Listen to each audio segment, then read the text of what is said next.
throw me out. Don't send no police round me and tell me shush my mouth. Where's our conviction? But where's our pride? We selling everything, selling our backside. Just go online, it'll make you sick. You can buy any island, just point and click. See, they're selling our country, yes, they're selling our land. They're selling our archipelago of sea and sand. Now break down the acronym like you in class. Oh, they're selling the whole country. Ooh, they're selling our hey. Ride him. My mother always say, when you find a donkey, ride it. Lose the donkey. Come on. We got a whole nation in 73. Now we getting back the whole country. What kind of fools we must be, selling out for a bag of rice and a cup of tea. You know what does bug me? Help me understand. I can't find piece of property for under 80 grand. But I can fix this, I know what to do. I can squat just like them other people try make me do. See, they're selling our country, yes, they're selling our land. They're selling our archipelago of sea and sand. Now break down the acronym like you in class. Oh, they're selling the whole country. Ooh, they're selling our they're selling our country. They're selling our land. They're selling our archipelago of sea and sand. Now break down the acronym like you in class. Oh, they're selling the whole country. Ooh, they're selling our everybody sells some every time. Giddy up, giddy up.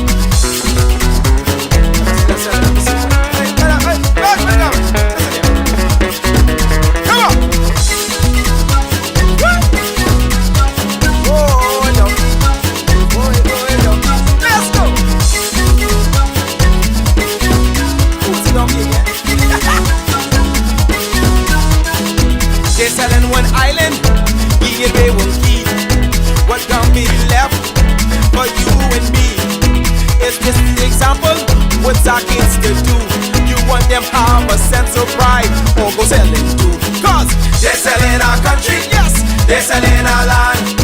They're selling our archipelago of sea and sand. Now break down the acronym like you in class. Oh, they're selling the whole country. Ooh, they're selling our they're selling our country, yes, they're selling our land. They're selling our archipelago of sea and sand. Now break down the acronym like you in class. Oh, they're selling our whole country. Ooh, they're selling our they're selling our country, yes man. They're selling our land. They're selling our archipelago of sea and sand. Now break down the acronym like you in class. Oh, they're selling our whole country. Ooh, they're selling our they're selling our country, yes. They're selling our land. They're selling our archipelago of sea and sand. Now break down the acronym like you in class. Oh, they're selling the whole country. Ooh, they're selling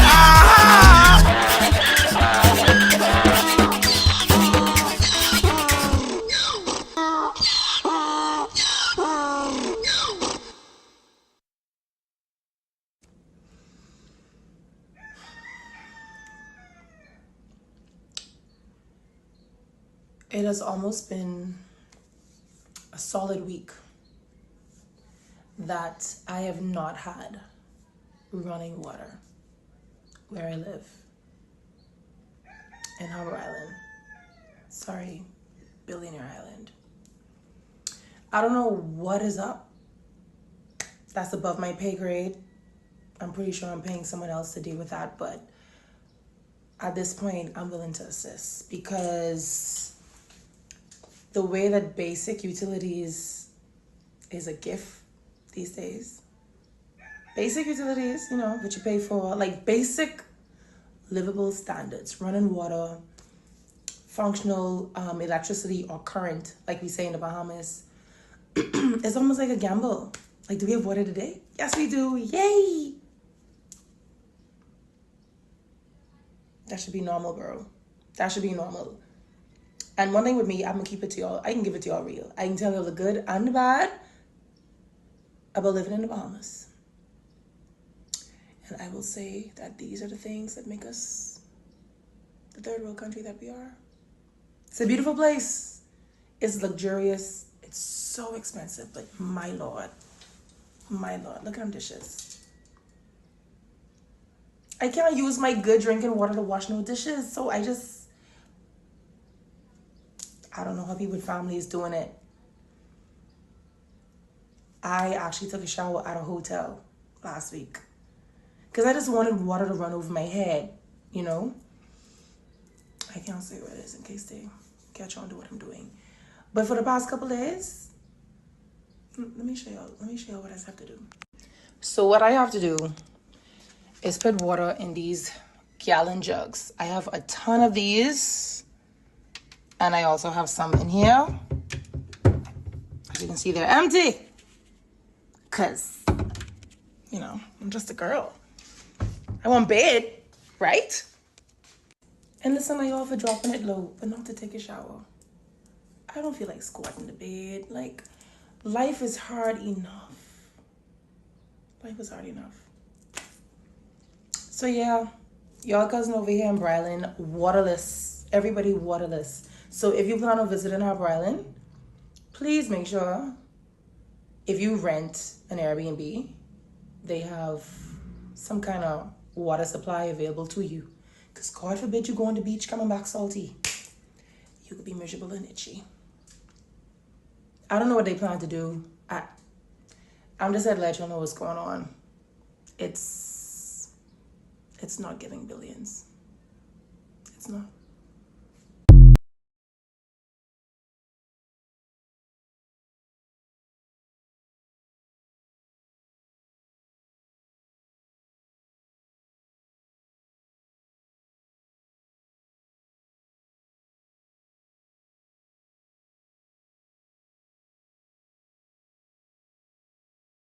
Someone got me over there. Let's stage it.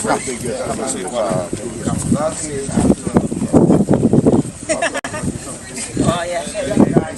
He's not. Yeah. Prime Minister looking in on site. This is the site. Just move like you're doing something. But I need you all in the Okay, see that? Okay, now. Prime Minister, Minister Laroda, Minister of Health is on the site at New Bight Cat Island, showing the progress that we've got.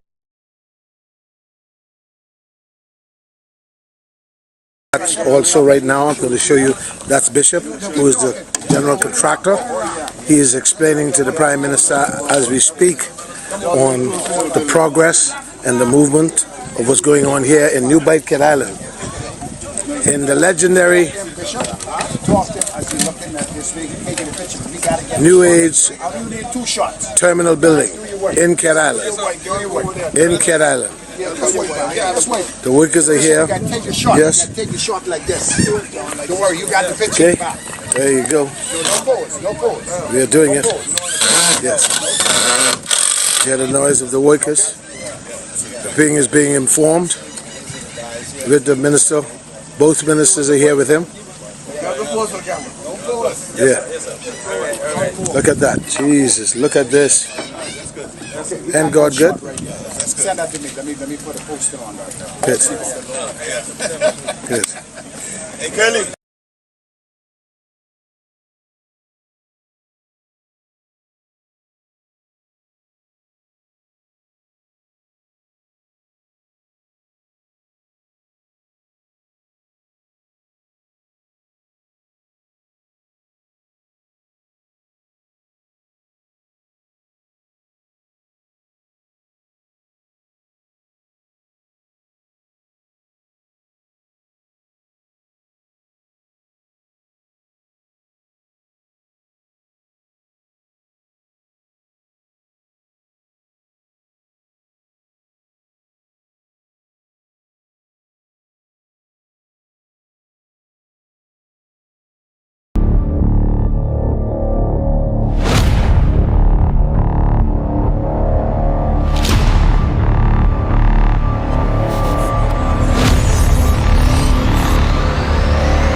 I'm so sorry we were muted. I am so sorry about that.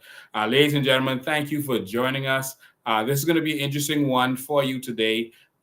This one is going to be question and answer for you. We're going to allow you to be able to call in basically from the beginning of the show and talk about what's going on today. And so we need to talk about a lot of things. FTX is back up there, BPL, water and sewage, NIB, all of these things we need to talk about. That's some three-letter words, but they're not really words, antonyms. Ladies and gentlemen, we really need to talk about what's going on in this country, and we need to hear from you. But we also want to talk about the solution. So we'll get to all of that in a minute. But I want to know first and foremost where you are watching from. Please let me know where you're watching from. Wherever you're watching from, let me know. Let me know. If you're watching, whatever constituency you're watching from, if you're watching from the US or Canada, whatever state you're watching from, whatever constituency you're watching from, let me know at this time. Let us know where you're watching from. Okay, Nicole Gibson is in Miami. Welcome, Nicole Gibson. Jay Bryce is in Freeport. Gwen Elliott is in Freeport. Okay, we got Freeport in the house. We got Linda Raming watching from the US of A. Brian Higgs in Kalani. Neshua C. Hepburn is in Canada. Teresa Dumont is in Kalani. Latasha Allen is in Fort Fincastle. Welcome, Natasha. Favor Tina is watching from Bamboo Town. Welcome. LaDawn Russell is in Yamacraw. Welcome, LaDawn. Patrick Thurston is in Romeo Rivers. I have no idea where Romeo Rivers is, so you could probably enlighten me on where that is. But thank you for watching. Pinky Pink is in Freeport. Thank you, Pinky Pink. Robert Malone is from Central and South Abaco. Welcome. Robert is watching on YouTube. John is watching from Central Grand Bahama. Sarah Louise Williams is watching from North Abaco. Maybe I should put this up there so y'all can see the text too. We got Sylvia Carey is watching from East Grand Bahama. Welcome, Sylvia Carey. Roland Lillian is watching, just as a low on YouTube. Marsha Demerit is watching from Freeport. Joe Boss is watching from the 954. That's for Lauderdale, y'all. Dillis Green is watching from the constituency of Pine Ridge. God's Child Griffin is watching from Atlanta. Welcome, God's Child Griffin. Richie Forbes is watching from Freeport. Thank you, Richie. Daphne is in Carmichael Road. Nadine is in Freeport. Ras King is in Turks and Caicos. Wow. We got Ruth Cassandra Adderley. Wow. Ruth Cassandra Adderley Smith. That's all the names. Is watching from Long Island. Yes, Long Island. We're looking forward to coming and see you very soon. Tanel Taylor is watching from West Palm Beach. Hey, Tanel, how you doing? Georgiana Demerit is watching from Grand Bahama. Welcome. Kermit Basin is watching from Freeport. Darlene Wallace is watching from South Beach. Fernell Gibson is in Grand Bahama in the house. Julia Sanders is Mount Moriah. Precious Curtis is watching from Atlanta. Joey Brown is watching from Pinewood. Welcome, Pinewood. We're starting a revolution in Pinewood. Lulu is watching from the Big Yard. All right, that's Andres for you, for foreigners watching this. Andrew Clark is in Pine Yard Road. Welcome, Andrew. Charmaine Elliott is in Turks and Caicos. Welcome, Turks and Caicos. Valencia Raming, Fox Hill. Thank you. Fox Hill Gal in the house. Sandra Camp is watching from Tall Pines. Welcome, Sandra. Craig Curry is watching all the way from Green Turtle Key in Abaco. Agnes Taylor is watching from Carmichael. Denise McLean is in Orlando. Welcome, Denise. Donovan Colley is in Freeport. Deanne Newbold is in Pinewood. Ian Bethel is in Freeport. All right. In the building without a doubt. Welcome, Ian. Merville Elliott Maki is watching from, just saying good afternoon. Welcome. Raquel Davis is in East Grand Bahama. Raquel, okay, welcome. Thank you so much. Thank you so much for being here. Marco City is Jay Bryce. Bertha McPhee is watching from Nassau Village. We'll be getting every constituency in the house. Celestina Splexy Tina Newbold is watching from Freeport. That's what Celestina Splexitina Newbold is watching from Marco City. Yeah, we got to get Marco City, y'all. We got to get that in the books. Roland is in Exuma. Anissa Lightburn is in Freeport. Welcome, Anissa. James Williams is in South Abaco. Sonia Paul is in Kennedy. Welcome. Joey Dean is in Louisiana. Michelle Malone, welcome, is in Abaco. Welcome, Michelle. Tanel Taylor, West Palm Beach. Okay, we got you already. Marvin Starr is in Killarney. Flowers Corp. That's Dwayne Flowers is in Orlando. Welcome, Dwayne Flowers. Lorraine Williams is in Freeport. Welcome, Lorraine. Good. That's Keller Gibson saying good evening. Loretta Smith is in Pinewood. Pinewood Gardens in the house. Alvaro Durham. He's talking about the contract. They got the contractor faking. They got the bishop faking. You don't forget that's the same bishop who had the contract to build the building at the school at Oran Bailey, and it collapsed. And so looking forward with that airport. Boy, I don't want to be the first to fly into there. Eldridge Gardner is in Agua. Daphne McKenzie is in Carmichael Road. Who's this? Ian Battle. All right, Freeport. Okay, there we go. Okay, I got to stop there. But I see all of you watching this. I want to thank you so much. I see Cat Island is watching. I see all of you watching from everywhere. And so thank you so much for tuning in. And so you know what to do. Make sure to do your followers, and your highlights to make sure that your people see that we are live. They are blocking persons from getting the notifications. I have over 31,000 followers, but less than 90. More than 99% of them are not getting notifications. All right, they're blocking notifications. I had one of our staunch followers, their mother, asked, is Lincoln's Bain still doing his lives? And they're saying that they don't get the notifications anymore. They want to know if Lincoln Bain was taking a break. I have not taken a break all my life. I don't even know what that is. And so make sure that you put this out there to make sure that everyone knows what's going on. That's your duty. That's your part in this. But thank you all from wherever you are watching from. We appreciate it, and God bless you. The only way that this is going to happen, y'all, is if we make this happen. All right? It's not what I do. It's not what I say. It's based on you. You are the persons who are going to make this happen if this is what you want to see.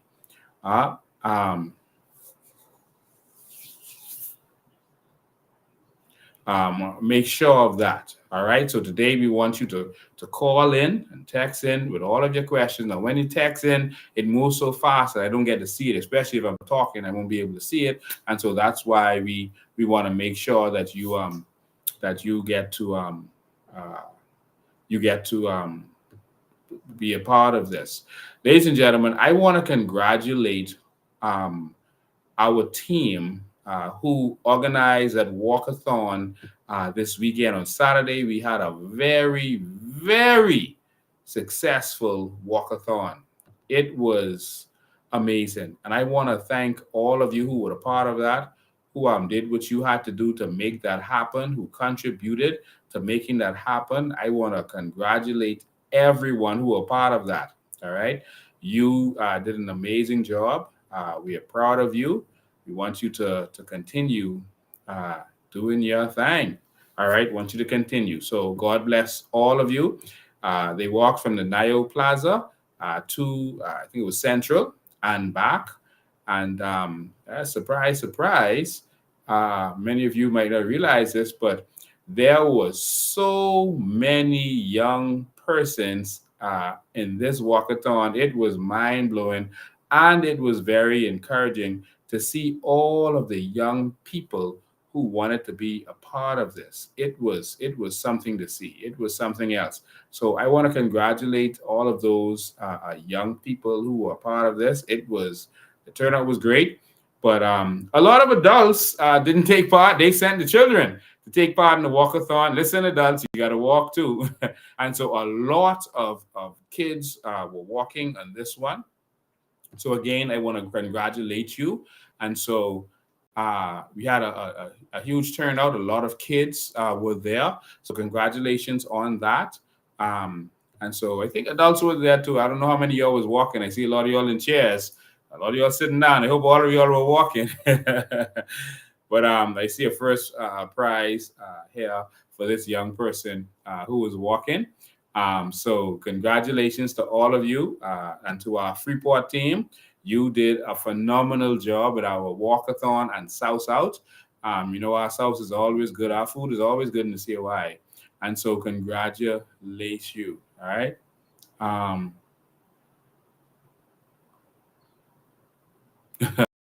Someone says that's where I get noticed only because I know time. Yeah, so that's why I have to commit to coming every 5 o'clock every Sunday, so everyone knows if you don't get the notice, you can come here and I'll be here. All right, so you don't have to get the notice or not. They're blocking it because they don't want the message to get out. All right, so I just wanted to congratulate all of you who partook in that.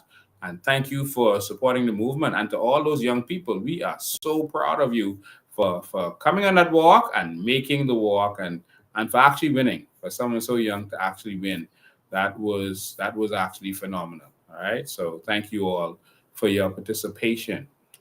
I also want to say condolences to the Williams family. It's a strong family who supports us very well. A lot of brothers want to say condolences to Travis and Brian and to all of you on the loss of one of our biggest supporters. I just want to say that, in times like these, there's nothing anyone can do to comfort you other than to let you know that God is still in control, and He knows why. All right, and Wayne Will is gone, but he will never be forgotten. Right, he was brother to two of our strong members, and we're gonna finish this race for him. We're gonna finish what we started, and he was a worker at BPL, and he got cancer from being around that environment apparently, and he fought his cancer. He fought strong, even up to right before he died. He was messaging us to let us know how he was doing, and so we want to say that we will definitely keep you in our prayers, and thank you so much for your support.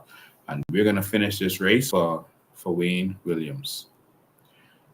Also, I want to give my condolences to lovely Reckley and Abaco and Jacqueline Williams on the passing of their brother, Mr. Kevin Russell. Again, there's no way that we can console you in times like these other than to know that we are there with you, and God bless you. All right. Also, we want to say condolences to Makwa Woodside on the passing of her aunt, Makwa Woodside. And we again want to say condolences to Miss Kayla and Charles Ferguson on the passing of their son, who was actually killed by police. I think it was last week now. Under mysterious circumstances, he was killed by police. And just letting you know that we are here for you, and God is still on the throne. I want to say condolences to my family on the passing of my aunt, who's in the hospital. She had sent a SOS message to me, but I didn't get the message before she died. I have so much, people contacting me in so many different situations. People who need help, people who are in situations, and some just want to talk, some just want advice, some need help. And there's so many people calling me that I can't get to everyone. I only have 24 hours in the day. And one of them who didn't get to me was my own aunt.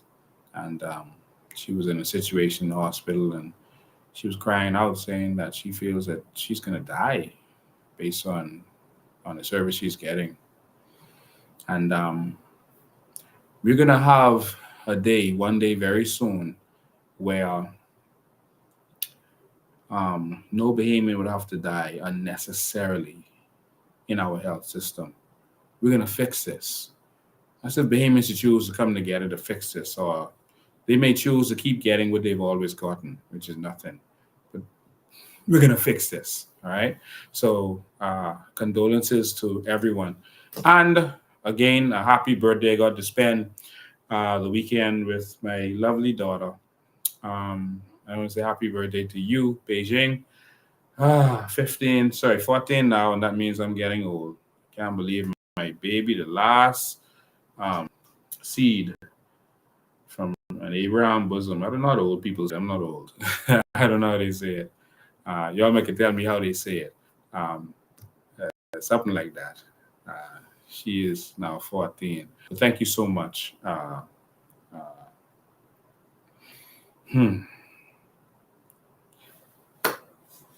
bless you, baby girl. Love you. All right. So just wanted to get some of those stuff away, ladies and gentlemen.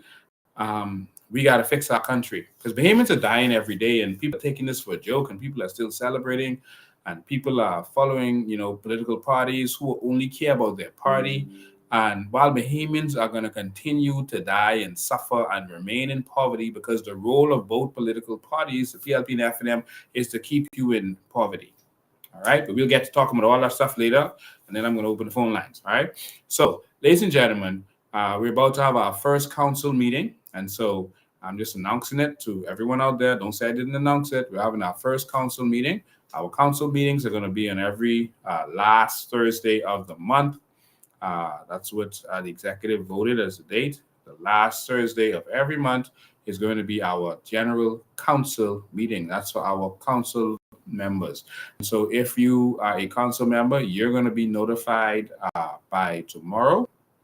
If you're an executive or you hold, you're a council rep, or you hold one of those positions, then you're a council member, but you're going to get official notice of the meeting. That's going to be in short order. All right, it's going to be an in-person meeting, and persons of Family Island will be able to come in by video. All right, so we're going to have our first official council meeting. Now, remember, you're supposed to look at the Constitution. If there's anything you wanted to change, you have the opportunity to change it at this first council meeting once you are a part of the council. All right, and so you'll get a notification by tomorrow to let you know that you are a part of the council. You're going to be installing our first permanent council members at that time. They are what the FNM calls MCMs and what the PLP calls stalwarts. They are persons who are a permanent part of the council because of your longevity, your contributions to the party, et cetera, et cetera. So it's an honorary position. All right. So we're going to install those persons, and then we are going to begin the ratification of our candidates. And so we got a lot of work to do this Thursday, so make sure you are there. All right. So the work begins. Everything that we told you that we'd be doing. Some people said, hey, you're were quiet for a few weeks since the convention. No, we were working. And so we're putting everything together that I promised. I said that we're going to go to war. We've met with our potential candidates, and we're getting ready to go to take it to the streets and to knock on every door in this country. And we're getting ready. And so ratifications are going to start rolling out a piece at a time. We're not rolling out everyone one time, but we're going to have events to roll out our candidates. So we're hoping that you're looking forward to that, just like I am looking forward to that. And congratulations to all of those who decided that they're going to stand up for our country. So first council meeting is coming up. That's on Thursday. And so looking forward to all of you who are council members being a part of that. Thank you so much. Let's get ready to take this country back. All right. So expect your notification. That's on by tomorrow. Okay. Awesome. So you've been notified. Now, lastly, I want to make sure that all of you who are interested are part of our committees. We're going to get talking after this, but make sure that all of you are part of our committees who want to be a part of our committees. Ladies and gentlemen, we are forming, we are preparing, we are planning, we are building the new Bahamas. We are the architects of the new Bahamas, and we want you to be a part of this. The other parties form their, what they call their manifesto or their blueprint. They form those by instruction. So whoever is funding them tells them, well, I'm giving you some money, and so you got to find ways to give contract back to me. And so that's what they do. And so, for example, with the F&M manifesto, if Brent Simonet gives them $6 million, then they have to find a way to get that money back to Brent Simonet. So what they do is they will give him, for example, a contract for a building that he has. Let's say put a post office in there. Okay, you get some money there. That's a few $1 million right there. We're going to focus on roads and road contracts. All right. We're going to focus on road contracts. And why do we focus on road contracts?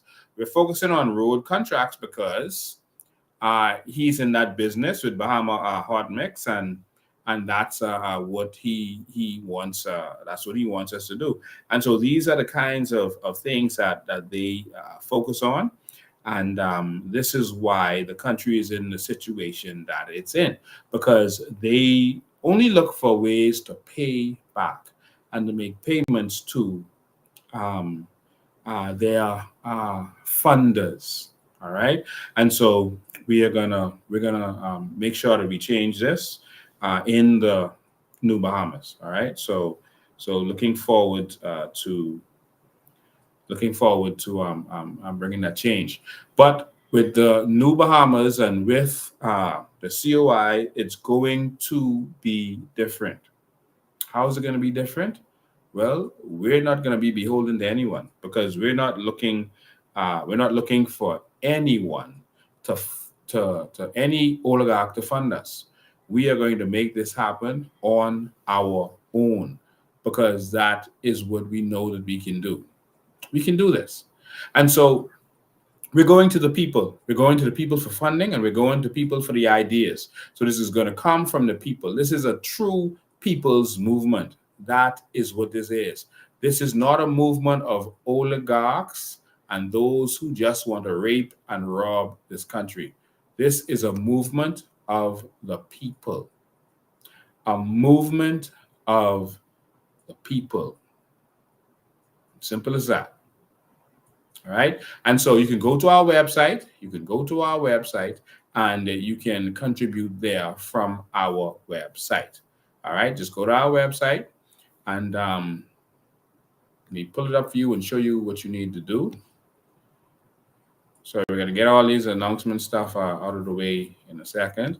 But we just want to make sure that we keep you updated. This is how we update our supporters. So just bear with us for a minute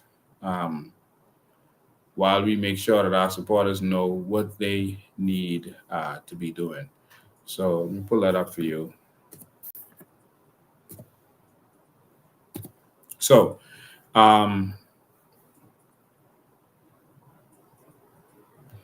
here we go. So ladies and gentlemen, go to our website, which is what you're seeing on the screen now. Go to our website, and you can join a committee by going here. If you're a member, you can join me right there.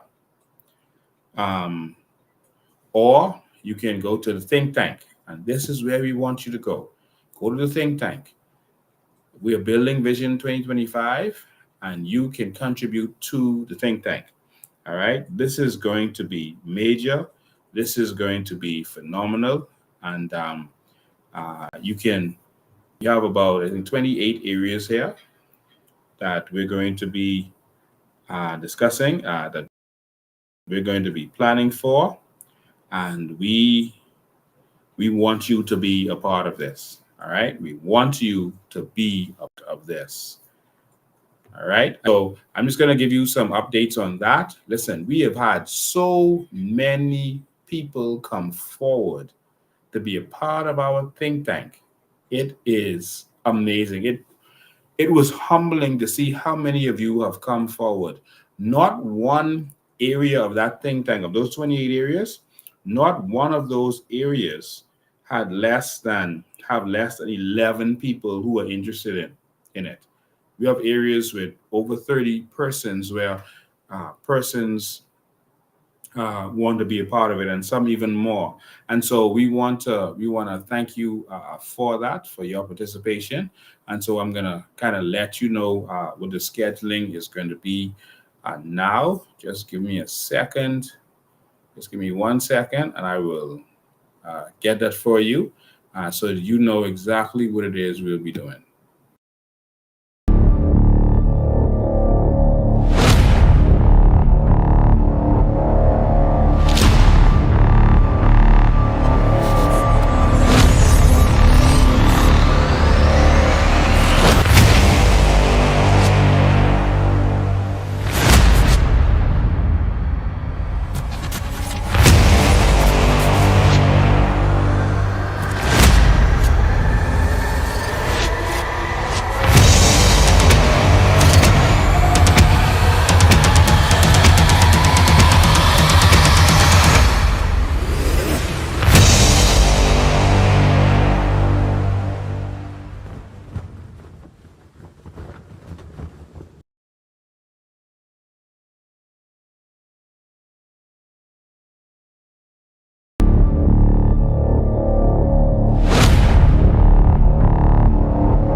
I was just in the Bahamas a couple weeks ago, and they're still burning diesel to generate electricity, which is the stupidest thing. Yeah. If you got 340 days of blue sky, and you're burning diesel to generate electricity, well, what's the right answer, right? You got 280 days of blue sky, and you're burning diesel, and so the reason they burn diesel because the oil companies went in and erected the facility.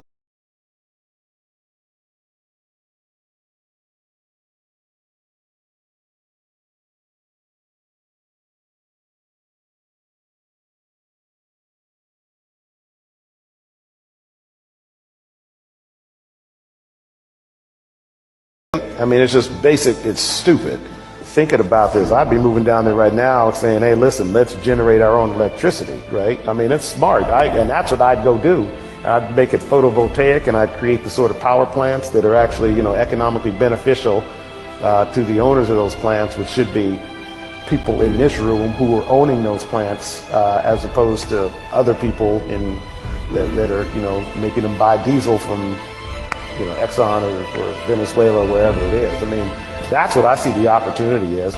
And I will guarantee you right now that the Chinese see that. Because their big problem is they got major manufacturing facilities at scale that outstrip anything here. And they got to find places to put them. They don't necessarily get 280 blue sky days because they got so much coal dust in here, they're not generating electricity. You know what I mean? So if you got 340 days of blue sky and you're burning diesel to generate electricity, so you don't get as much power out of a barrel of diesel, and then the engines at Blue Hill is not as efficient, yields to a higher fuel charge that customers are having to pay. Right? I mean, it's just basic. It's stupid.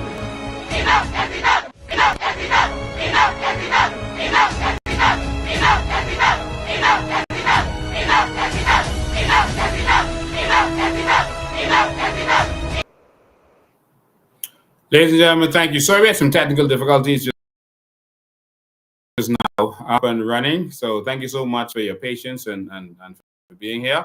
So, ladies and gentlemen, just before we get into our conversation, I know we spent a lot of time introducing today, but just before we get into our conversation, I just want you to know that the majority of you, the vast majority of persons are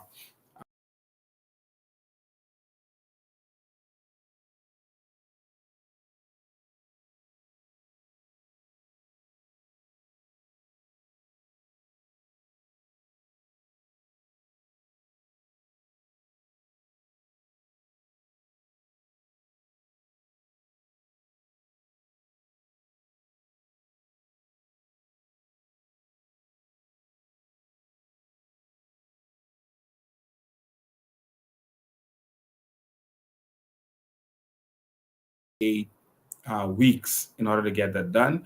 We have to get this going as fast as possible. So we're looking forward to all of your participation. And so the first one is going to be healthcare. The second one is going to be immigration. The third we're going to focus on is education. That was the next the one that we had the most persons sign up for. Then agriculture. A lot of people are interested in agriculture. Next, it was agriculture.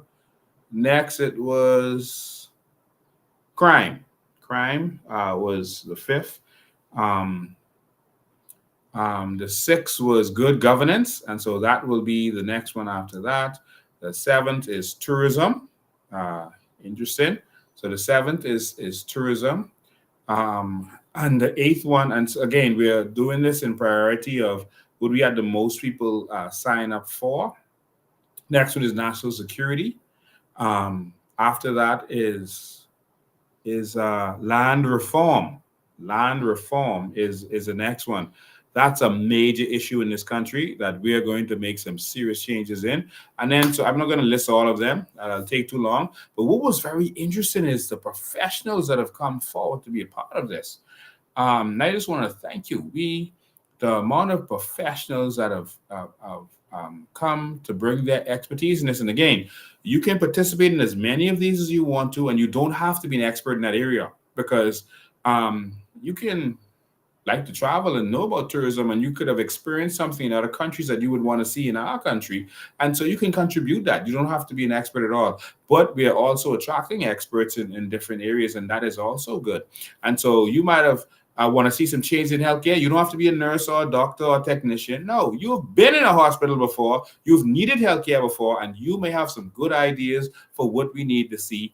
And so we want you to be able to contribute. We want this to be the first plan that comes from the people. Now, I know as soon as we've said that, other parties are going to do it. I know, I can see, because the FNM likes to copy us, I can see them coming now and saying that they're going to get plans from the people. Of course, but we know that Brent Simonet and the oligarchs are supporting them. So we know that it's going to really come from them. All right. But of course, this is going to be the first manifesto that comes from the people. And so we'll see what happens. But we definitely have, we have persons who are experts in customer service, experts in IT, networks, communications, surveillance. We have persons who are media and public relations specialists, persons who are experts in business and entrepreneurship, etc. We have several pilots who are on board.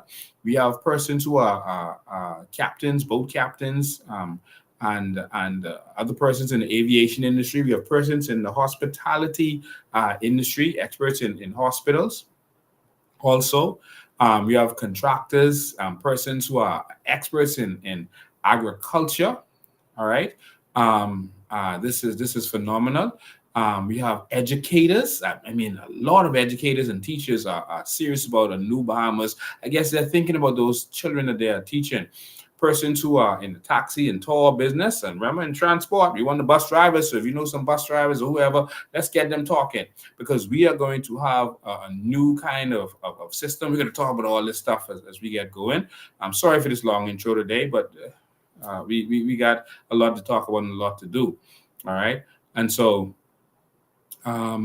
persons who are IT specialists, computer specialists, finance specialists, I mean, there's so many, there's doctors and lawyers who've signed up, management, entrepreneurship, and it's a project managers. And I mean, there's so many different experts here that it was humbling to see how many of you have come forward.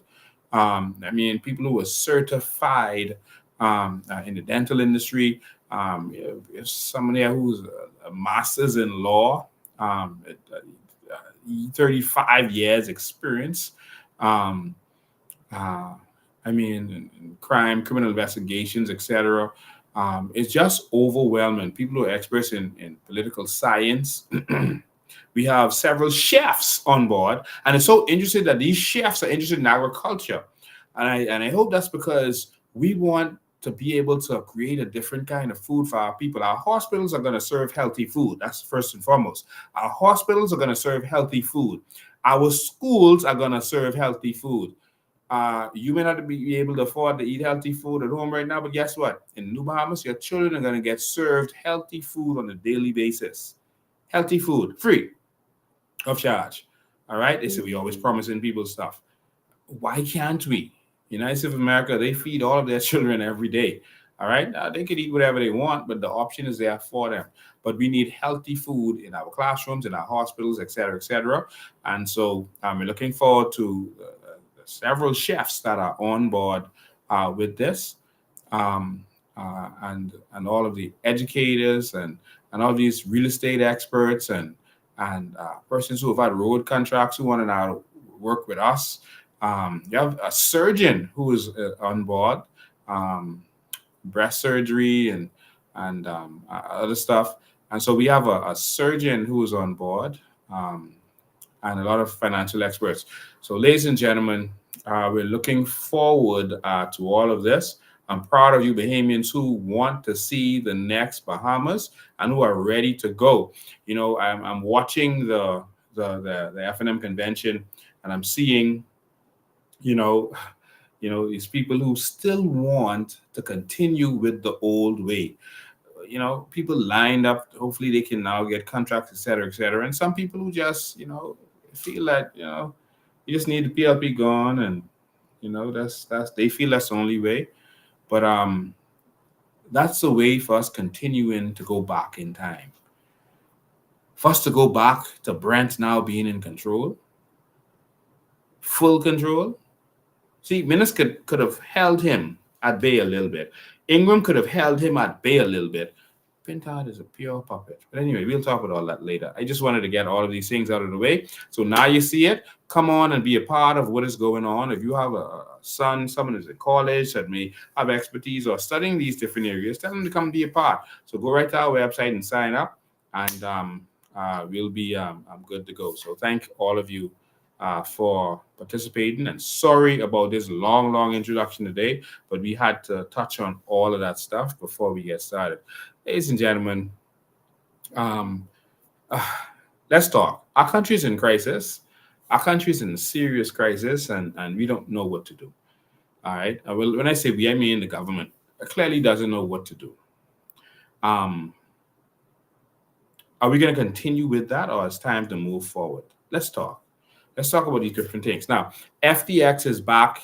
FTX is back in the news, and that's because now it's coming to light. All of the things that I've told you, it's going to come to light. It's coming to light that were made to our political figures and their family members and persons connected to them. So what happens is the politicians are smart enough to know that they can't take a check in their name. They can't have something wired directly to them. So they're smart enough to know that. And so what they do is they find family members. Like, remember Harachi, that the PLP took a lot of money from? Well, he gave money to persons who were in the PLP, but he would write it to their niece or their bodyguard or something like that. And so that's how he did it. And so they wouldn't write it directly in their name so that they could use plausible deniability, but the U.S. authorities weren't falling for that. And so they can see that the companies that they would write something to, oh, this person is connected to this politician over here. You see, they do proper investigations. And so now we are embarrassed as a nation again. And I hear some people saying, oh, Brave Davis is nice. He's doing a good job. He's doing a good job at embarrassing this nation, as the PLP always does. Embarrassing this nation. And so the FTX scandal continues, because while they did not name the persons, they described them sufficiently enough, and they were named to the authorities. And so the authorities can now use that as a weapon against our leaders, to hold it over their head. You see, the thing with when these countries have something on the leaders of smaller countries, they don't jail them. That's not what they do. And that's what you have to be aware of. What they want to do is control them. So now we have a compromised government. That's what that story means that you didn't pay attention to. Someone says they're messing with the live. Let me make sure we doing good. All right. Thank you for being a co-pilot. Oh yeah, the quality is poor. Someone says they're messing with the live. Let me make sure all right. Well, don't worry about that. So what they do is they have something over your politician's head, and they use it to control them. This is what we want. That's what we want. You see? Otherwise, we get exposed this. And when we expose this, you can lose the election, Brave. So do what we say. So if you're looking for the FBI to come and lock up Brave and them for what they was involved in, that's not how it works in international affairs. What they do is they use it for leverage and control. That's what they do. And so now you will see, oh, you was going to do this with China? Well, what about this? You will not win this next election. In fact, the PLP will lose this next election if we expose this. Do as we say. And so that's why sometimes they prefer for persons that they have something on to come into government, because they can use that to control them and to make sure they do what they're told. All right. And so that's really where this is. All right. So make sure you understand that no one is coming. I hear people saying, oh, the FBI is coming to lock. No. They won't touch them. But they will use it against them to get their way and to get their support on whatever they want. All right. That's how it works. So just understand that that's how things work. So with this FTX scandal, they intentionally didn't name those persons, because now, see, you don't play your deuce of diamonds and deuce of spades. You don't play your trump card, but you let them know that, listen, you was named in this case, and that could mean you could go to jail or you could get embarrassed. Now, what you could do? We need this, that, and that. And that's how it works. All right. Okay.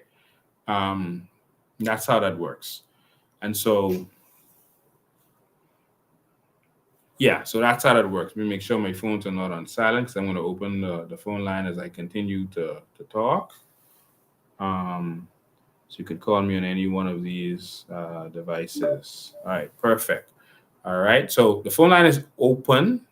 It's 803-5995. We're going to continue to talk about some things as I open the phone lines. But just to give you a second to talk. Actually, they say someone is there asking me some questions, but I can't see the text. The text is moving pretty fast. You can call. If someone there has a question or whatever, you can call. All right. Yeah. Perfect. All right. So that FTX saga, that's really what the situation is. And so let's wait and see what happens. But of course, we're all over this. So we're gonna get to the bottom of this FTX thing. There's more that's to come on this. And so the PLP has again embarrassed us as a nation internationally, which is what they always do when they get in power. All right. Every single time. And so they've done it again, and you should have expected this. All right. So let's just keep going. Now, a lot of people have called me from different family islands, members of F&M associations, persons who are delegates have reached out to me because they were disgusted. They were disgusted by how they're being treated. I saw Brandon McCartney making a statement about it in the news, etc. And a lot of people were calling me. Some of them were calling me to really speak to it and expose what's going on and this and that. Let me just say, I'm not getting in your business. All right? We need the whole F&M gone. All right? We need the whole F&M gone. The whole Brent Simonet, Hollow Esco party gone. We don't need them to come back and to continue to rape and rob this country. All right? So I'm not getting in that. Just want you to understand that. What you should do, seeing the corruption that is happening with your convention, just leave that party. Don't call me to fight for that party to get it right. I'm not fighting for that party to get it right. I need them to get gone. They are the problem with this nation. It's been 71 years since a hospital was built in this country by the government. 71 years. The F&M didn't build nothing. All that money that Brent Simonet and all these people rape from this country every year, they couldn't even say, you know what, let's build all this raping we doing. Let's build a hospital for these poor people that we raping every year. You think the Hollow Esco's going to say, you know what, all this money we making off them, Minis funnel, the $54 billion food program through us as a payback for our financial support. So you know what? Let's put some money together. Let's all of us get together, and build a hospital for these people. Let's keep them alive so we could keep making money off them. Let's keep them alive so we could keep, sucking off them. But no, they don't care. Listen, y'all could die. Y'all having children, so more will come. We'll suck off your children. And that's really what's going on. All right? And so for those persons calling me to get in their business, no. And someone asked me, why is Brandville talking now? It's a strategy.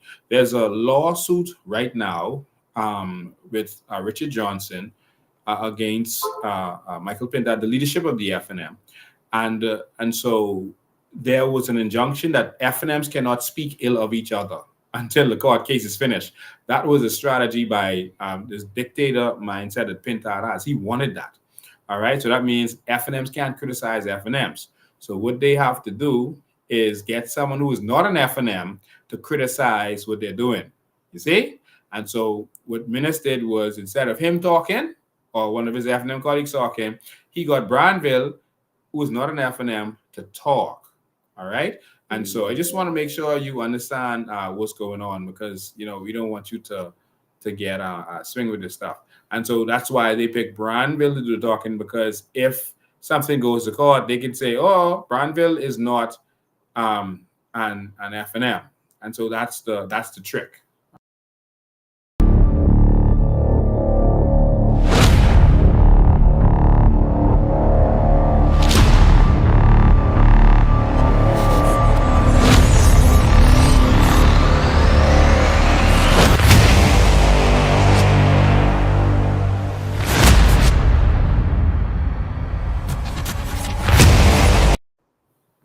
Yeah, so that is the trick. All right. So don't fall for that nonsense.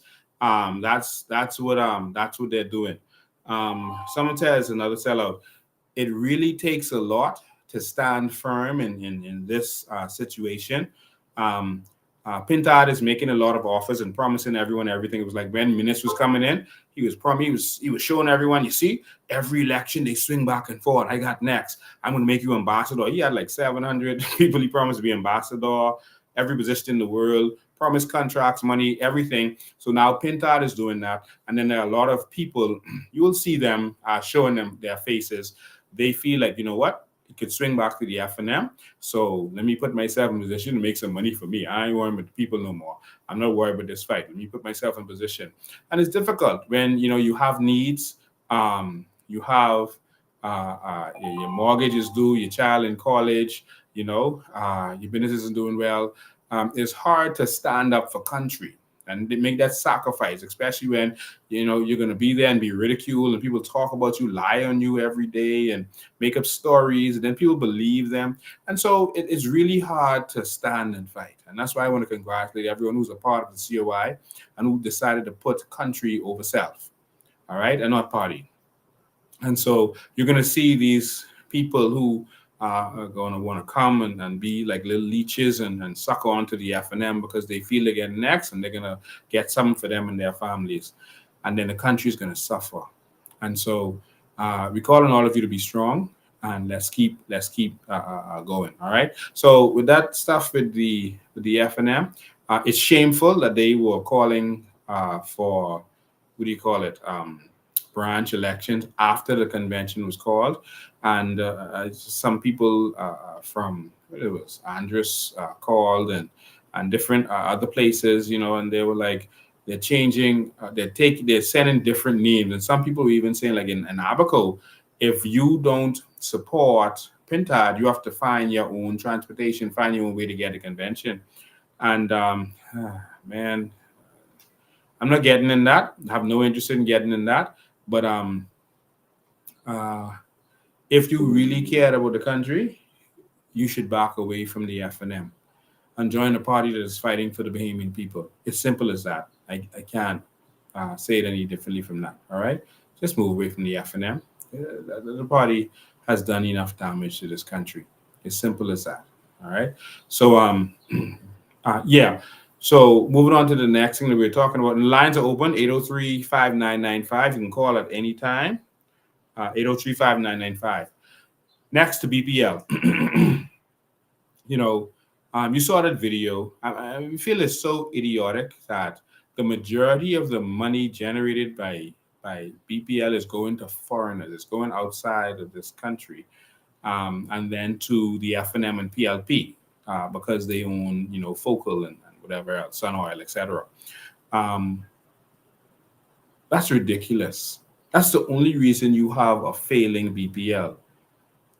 I want you to stop falling for the tricks of this government. We are suffering as it relates to electricity because of them, because they want to make money from us. And we have to wake up. It's simple as that. Someone asked a question. I forgot I was supposed to be answering your text too. Lincoln, do you trust Branville McCartney? No, I feel that Branville is in a serious situation, and he is doing what it takes to get himself out. All right, I don't want to say anything other than that, but there's no way you could be a man who spoke out so strongly against the FNM, and he spoke out strongly against Dr. Minnis. If you just go on Google, you will see that Branville spoke strongly against Dr. Minnis, all right? Even while he was in opposition. When he became prime minister, he spoke strongly against him. And so to see him now doing this, I mean, it's a sad sight. It's pitiful. I mean, it's pitiful. No Bahamian should have to go through this because they're not doing well. No one should have to lower themselves to that level. And so I feel sorry for Bran and where he is. I feel sorry for Rinthia Komalafe. She spoke out against the FNM over and over and repeatedly. She spoke out against the FNM. Tried to convince the Bahamian people that the FNM was not the way, that they were wrong, that they locked her up. And here she is now, feeling that, okay, it's going to swing. And this is the pattern. Let's go with the FNM because the PLP may lose. And so it's sad. I feel sorry for them. And it's going to take people with courage to really stand up. All right? It's going to take people with courage. But I don't get in Brandon business right now because whoever they send is bad for the country. If they send Minnis, he's bad for the country. If they send Pintard, he is even worse for the country. And worse, not just because of him and his attributes, it's because he's literally going to be a puppet for Fred Smith. So if this country curses itself and makes Pintard the prime minister, I want you to know that Fred Smith is going to have his way as it relates to immigration. Fred Smith will have his way as it relates to immigration. Everything I say comes to pass. There will be no Bahamas like you knew it. There will be no Bahamas for Bahamians if you let Michael Pintard win this election. Remember these words. Someone screen record this, and if we curse ourselves to allow Pintard to get in there, play this back for the Bahamian people. When they start complaining about the immigration situation, about being taken over, about there being no country for them and their children, just play this for them. You were warned. It's simple as that. You were warned. And so, if you let Pintard get in there, Brent Smith and them going to have all the contract and all their way. And Fred Smith, who Michael Pintard worked for, who sponsors them. See, Fred Smith makes sure give him that money so he could look good in Marco City. And he said, I'm helping everybody. I'm PLP and F&M to help everyone.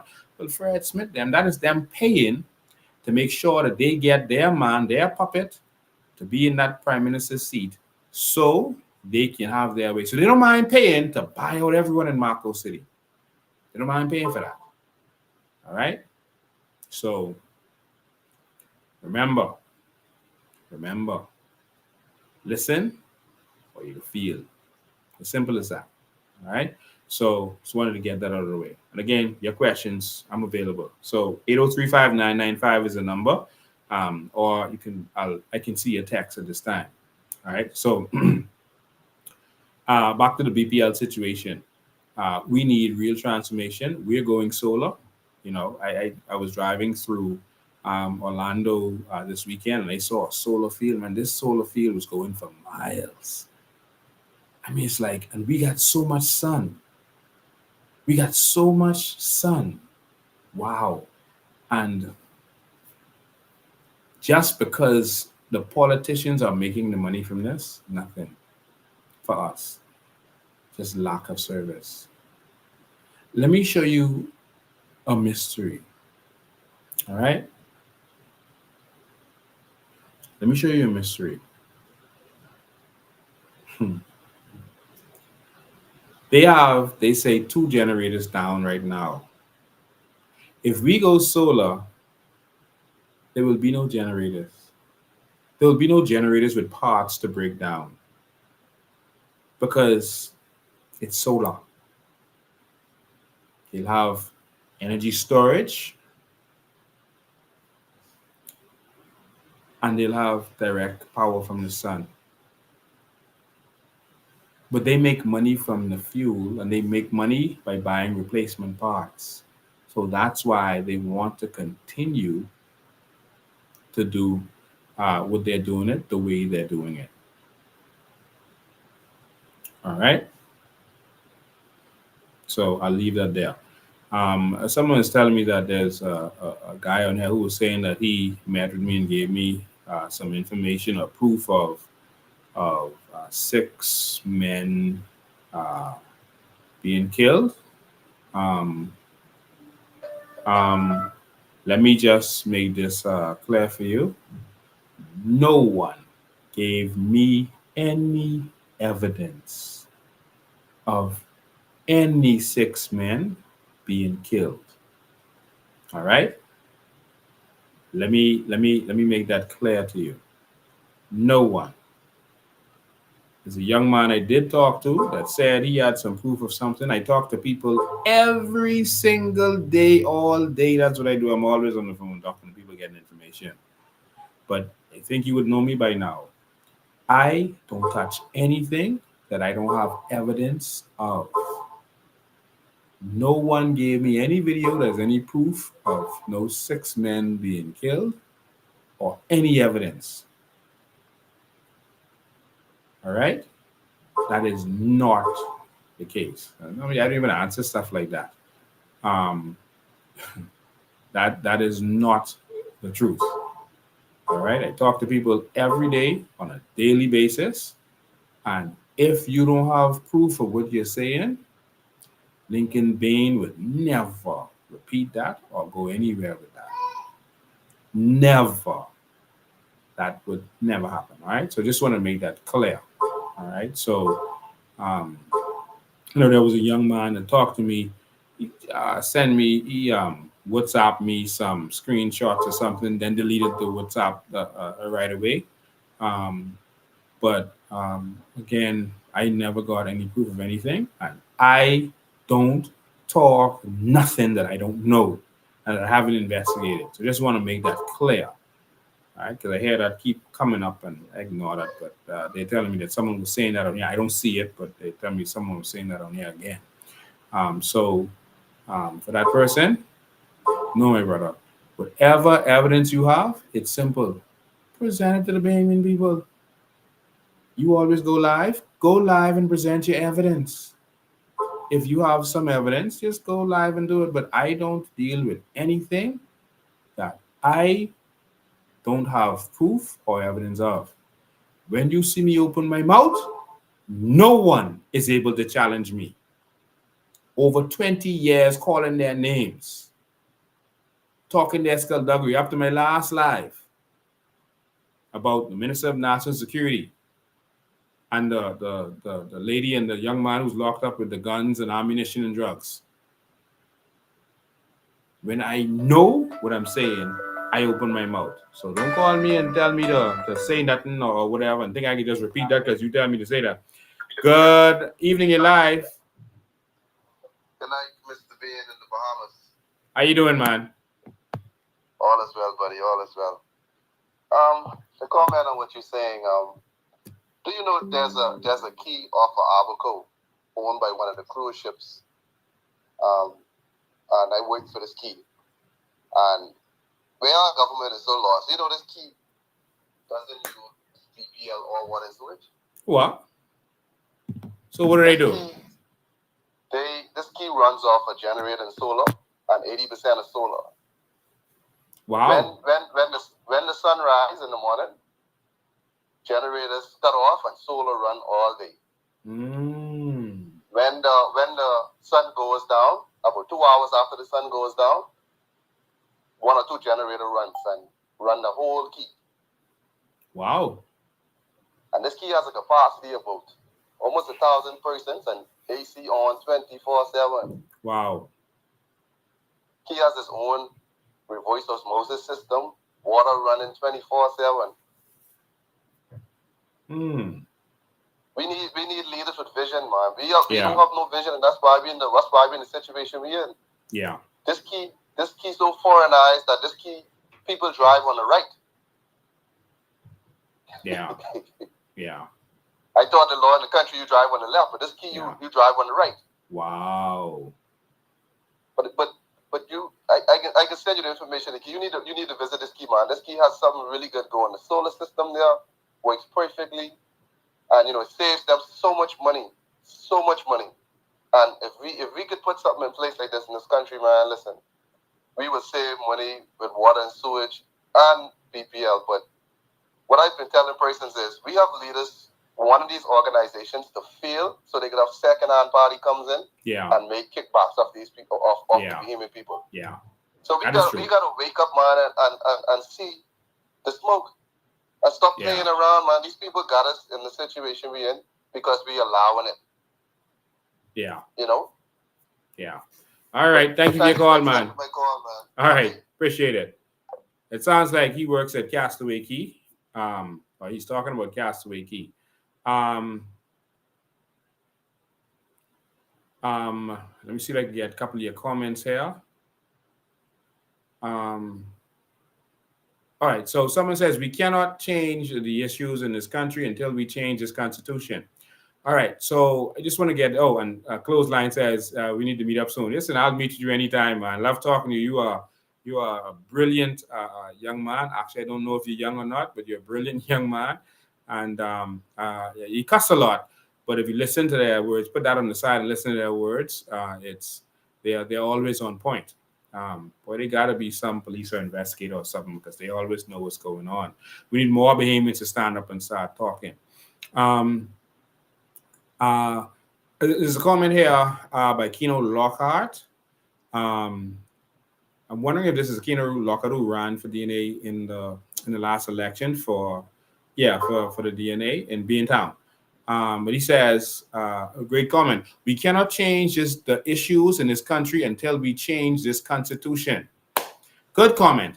I love that comment. And so this is what we're fighting for, Mr. Lockhart. We are fighting for a new Bahamas. We have to change the entire system. This system isn't working for us because there are not enough checks and balances. And the problem is not necessarily the system, but it's the people who are in charge of the system. So the gate is not the problem. The gatekeeper is the problem. You could have the best lock, the most advanced lockers you want on your gate, but if you have a gatekeeper and they're letting everyone in, it doesn't matter what kind of lock system that you have on your gate. If you have a front door to a club, like in New York, they have the bouncer at the door who lets people in who they want to let in. If you have a corrupt person at that door, that's the problem. Our problem is that we have a system where there's not enough checks and balances. All right? So our system is working in Canada. All right? They deal with corruption. They arrest politicians and our system is working in England. All right? They don't have the problems that we have. It's working in Australia. They don't have the issues that we have. But we have this problem because we have corrupt leaders who don't obey the law. They want you to obey the law, but they don't obey the law. And this is where the problem comes in. So we need a system with checks and balances. And so we are going to go to a republic system to change the game, Mr. Lockhart. All right. So the Constitution is going to be changed. We're going to have a new constitution with all of the loopholes they put in there to keep the poor people poor and keep the rich rich. All of those loopholes they put in there to make foreigners be able to take over our country and run our country. They couldn't see. The British gave us our constitution. All right. The British gave us our constitution. And so because they gave it to us, they couldn't have something in there to protect us from being taken over by a foreigner because they're foreigners. And they want to stay in control of us. And so right now, our constitution allows for someone to be born in a country, like let's say Haiti, migrate to the Bahamas, stay here for some years, become a citizen, and immediately can run for prime minister. That's the kind of constitution we have. And that's that way because the British are foreigners who've been ruling over colonies like the Bahamas. And they have to leave that loophole open. Well, we're going to close that loophole by changing the entire constitution. We won't have that problem. I hear, there's a group of people saying that we need to not participate in the elections, and I don't know what they expect us to do by not participating in the election. Sometimes you have to go in order to make the change. So you go change election. I heard them say that it won't work because you have to swear to the Queen. You don't have to swear to the Queen. All right? Let me make this clear to you. Lincoln Bain is not swearing to the Queen, the King, or anybody. All right? There's an option to do an affirmation. You do that affirmation, you take over the government, and then you can do what Barbados did. Barbados went republic. When Mia Mottley went into the House of Assembly, she swore to the Queen. And then afterwards, she said, okay, we're going republic. Boom. And like that, they went republic. And so there's nothing stopping you. That's just a formality. But I am not swearing to the Queen. All right? So I'm going to do the affirmation to go into the House of Assembly. And then we're going to go back to referendum. And we're going to change the Constitution. But something I want you to notice that a lot of you didn't notice with when we went independent. We went independent without doing a referendum.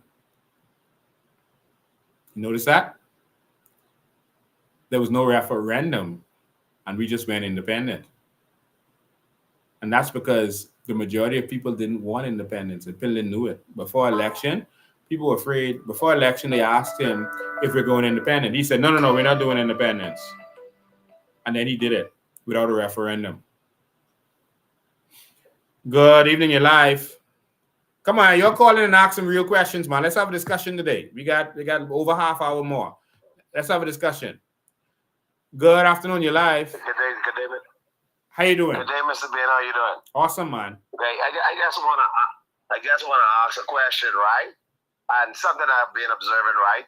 Do you think those residents that live in those wealthy areas like Webs Ridge, Lipa Key, Yamacraw, you think those residents, they think they are concerned about the politicians that was coming to their home when they're on the campaign trail?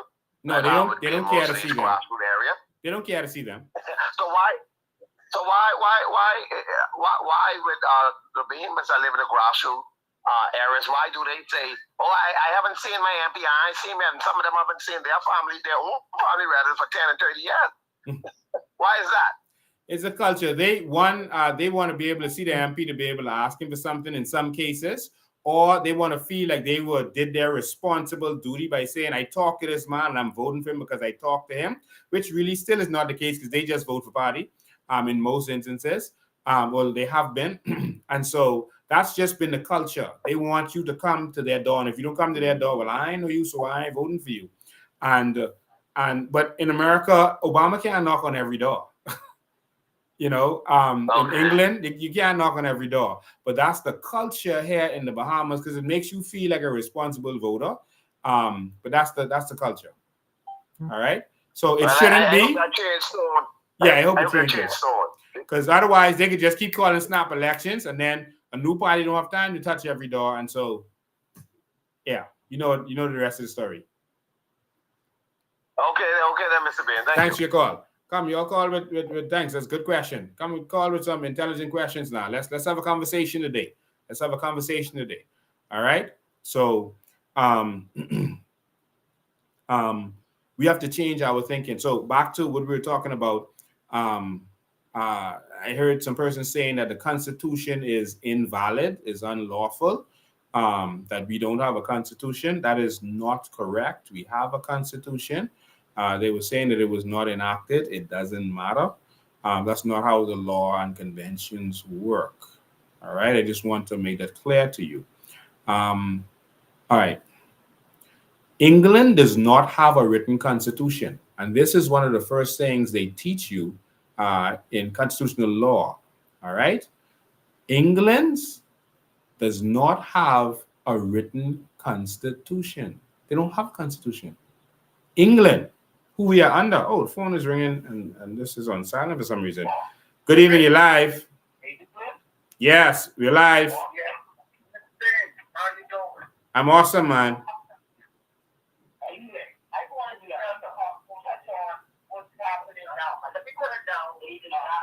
Yes, because I can't hear you well. Yeah, let me turn you down. Okay. I'm calling from the United States. Okay. Here. Okay.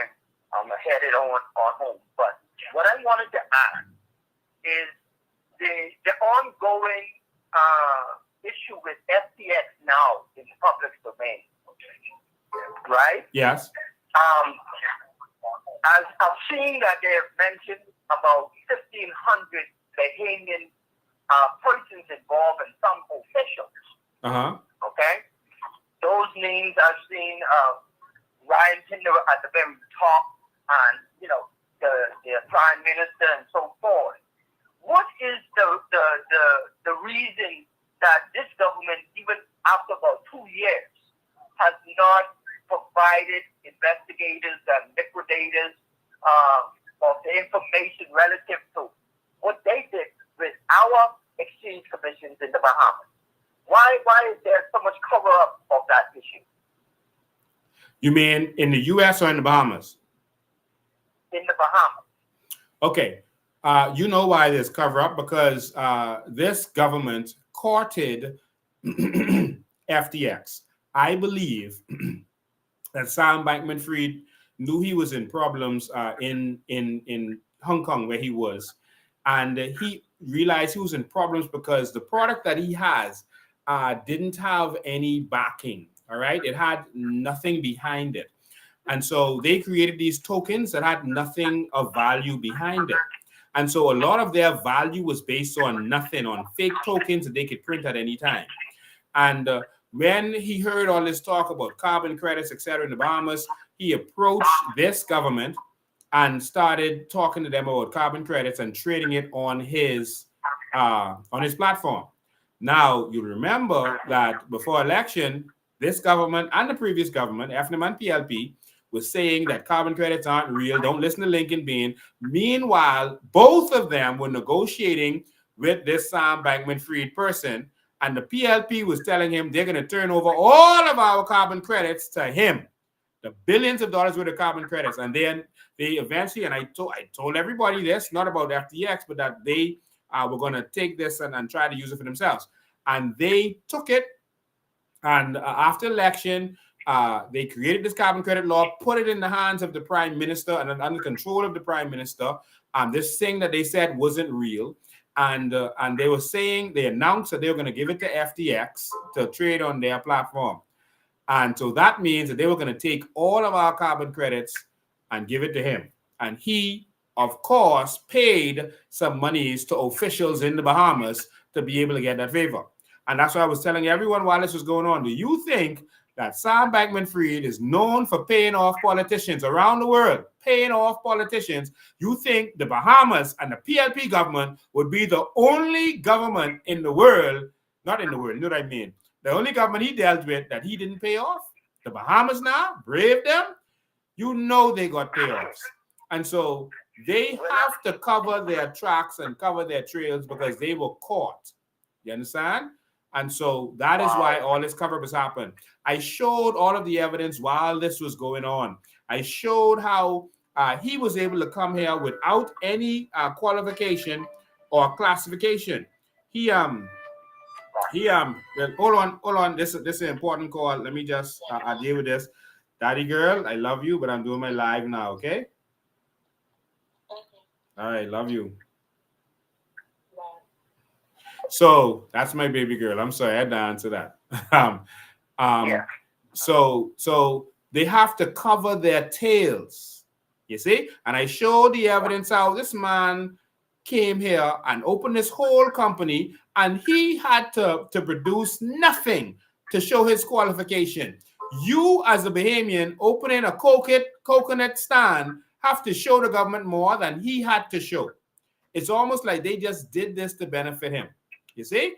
And so now they got caught. They didn't expect this thing to collapse like it did because they didn't do all their due diligence, because they just saw this man was legit. They saw him giving away plenty of money, and they took money, and that's it. So now they got to cover their tails. Yeah.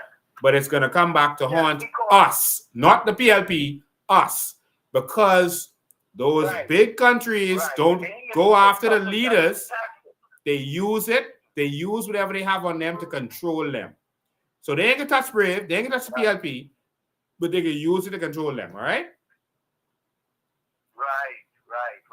But I see they have some information printed over here in the Herald where they find some 41 property in a particular organization or some type of financial institution that these properties have been put in, and the liquidators can't get access to these things or the accounts overseas. I heard they put some 35 million or more in an account overseas.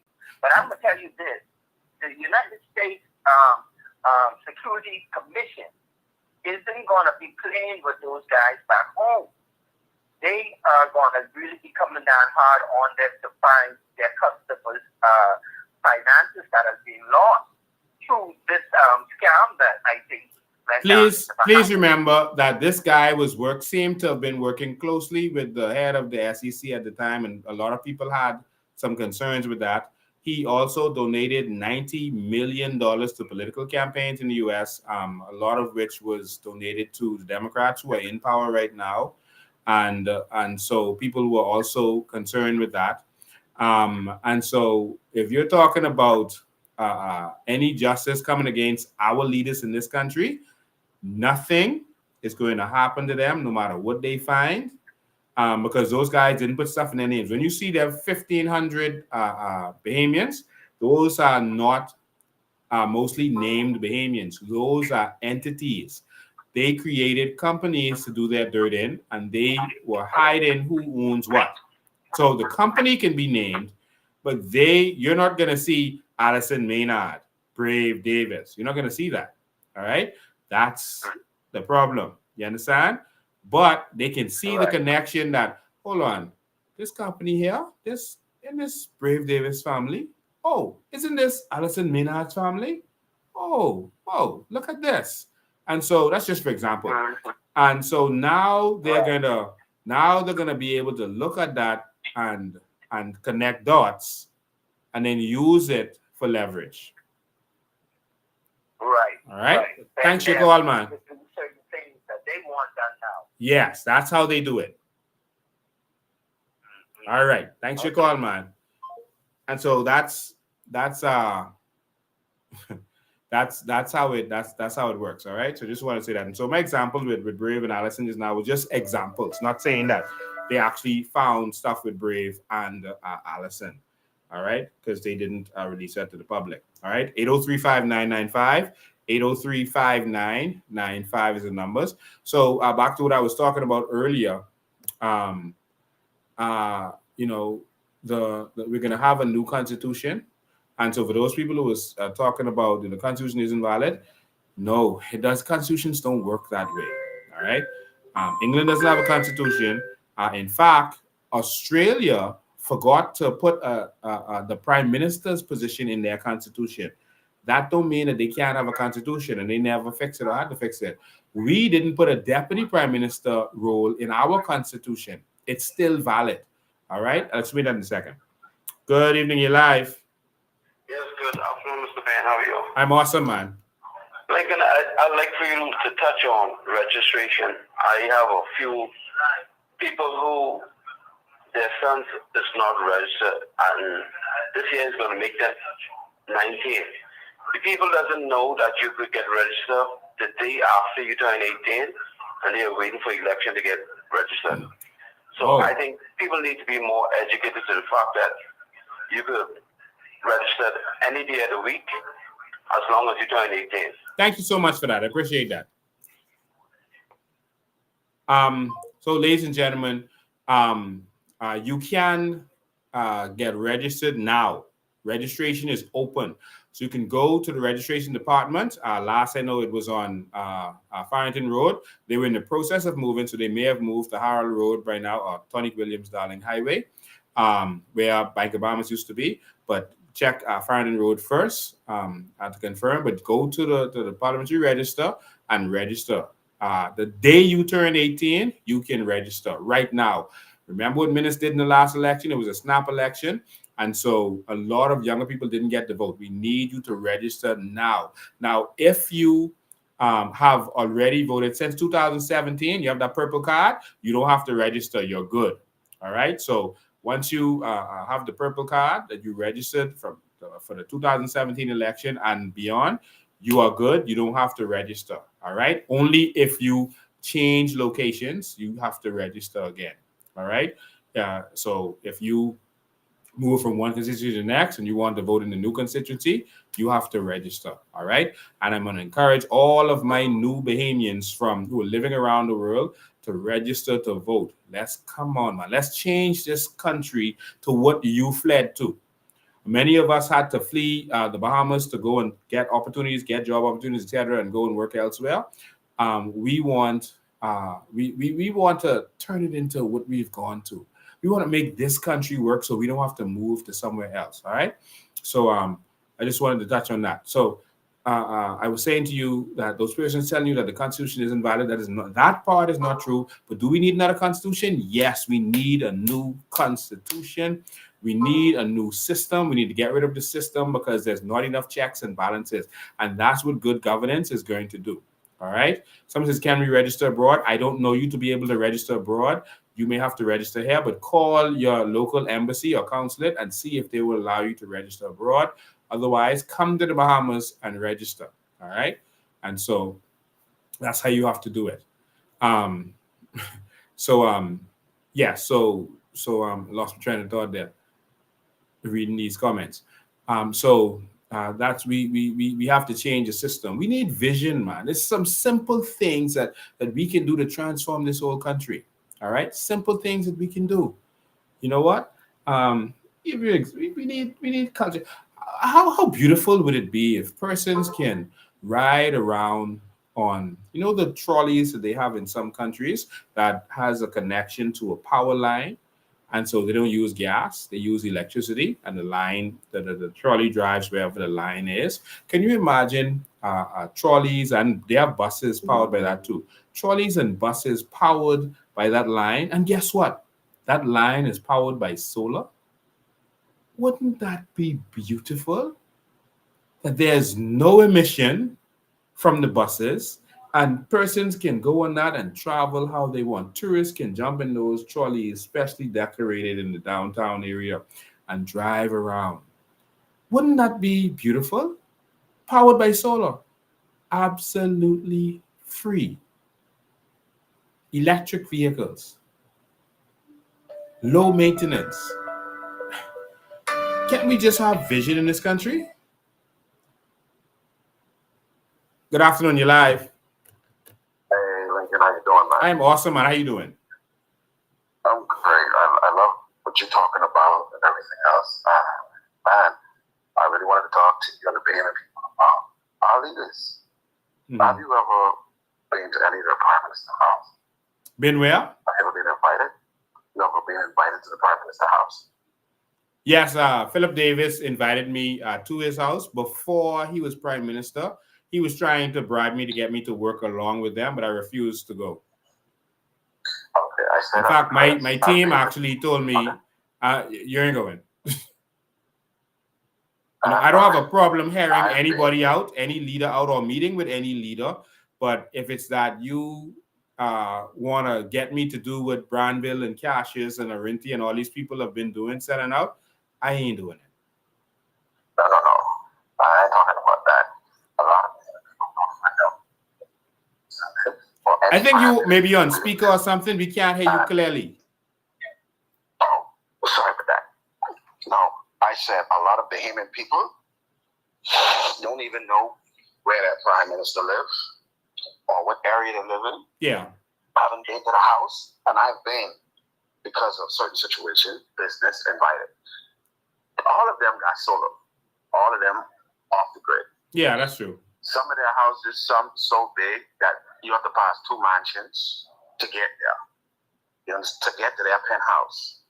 And I couldn't believe what I was seeing. Some of them actually are literally eating with gold spoons. And Bahamians wouldn't believe this. They'd be like, why are you talking about that? Why are you hating? Or whatever. Let me tell you something.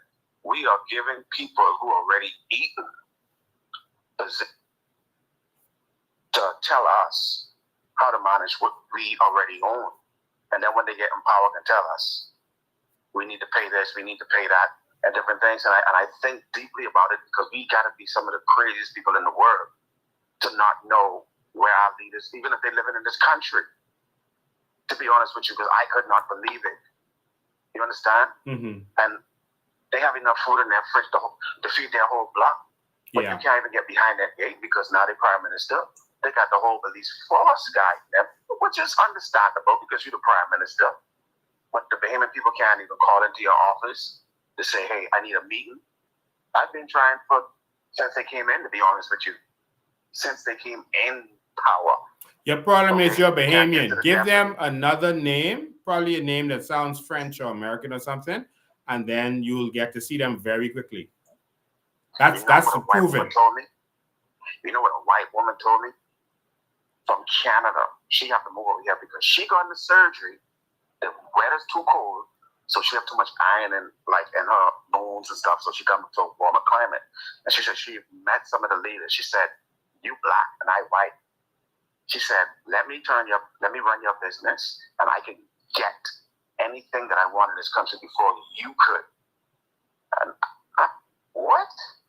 Yeah. She was right. Yeah. She was right. Yeah. But anyway, keep Thanks doing for your a good call, job. man. I just pray Bahamians wake up. All right. Thanks for your call, man. You know, I was talking about the bus system and how, you know, well, we'll still have the regular buses, but then you can also have the buses that run with the wire and they're powered by solar, and we don't have any emissions. You'll actually get carbon credits for that as a country. And in terms of our bus system, no one has been able to do it, but we are going to have a unified bus system so that you could have a bus schedule and you know when the bus is leaving a particular bus stop at any time. All right. We are going to have that. That is going to happen. And so it hasn't happened because the bus drivers couldn't see how this is going to get done and how they get any value from this. And no one has been able to negotiate this. And so all of these ministers of transport, prime ministers, etc., couldn't figure this out. And so we're going to have a unified bus system that makes sense. So we need to have less cars. All right. We're going to have a system that moves people around this island and other islands, because we're going to be building cities and other islands. But the bus system is going to be a unified system. No more buses speeding and doing all this stuff and playing all this raga music and all this stuff. We're going to have one bus system. And so what we're going to do is we are going to allow everyone who has a franchise right now to have shares in this bus system. So automatically, if you got 14 buses, you have 14 shares. This is, for example, you have one bus, you have one share in this new system. All right. We're going to buy the system out. The government's going to own it, but not run it. It's going to be privately run. And these bus franchise owners now are now going to automatically have shares in this new system. Bus drivers will be paid a salary, so they don't have to be speeding, trying to hustle and do all this stuff. They'll be paid a salary, all right? And so because everyone gets to benefit from this system, they will get shares and they will get their dividends as owners in this system. And because they're owners in this new bus system, everybody wins. Other Bahamians will be able to buy in it. Call, I'll get you in 1 second. Just hold on. Other Bahamians will be able to buy into this system. And now we'll have proper buses that can move our disabled people. We're going to have a serious plan for the disabled in this country. All right? The disabled is a serious plan that we have for them. Being disabled in this country will not be a disadvantage anymore. We're going to have buses that can accept your wheelchairs, put your wheelchairs in the buses, etc. We're going to have buses that can take your bicycle. If you want a bicycle around and put the bicycle in front of the bus, we're going to have proper bus system because we're going to take those jitneys from persons, sell them to churches or whoever want them, and bring in. And because those franchises had them, they're going to get shares automatically in this. And they're going to be owners, and they're going to make money in their sleep because of who they are, and problem solved. Make sense? Caller, you're live. Hey, good afternoon, Mr. President. How you doing? Good afternoon, COI family. Good afternoon, Bahamas. Yes. Mr. Ben, I just called to tell you that I appreciate you so much, bro.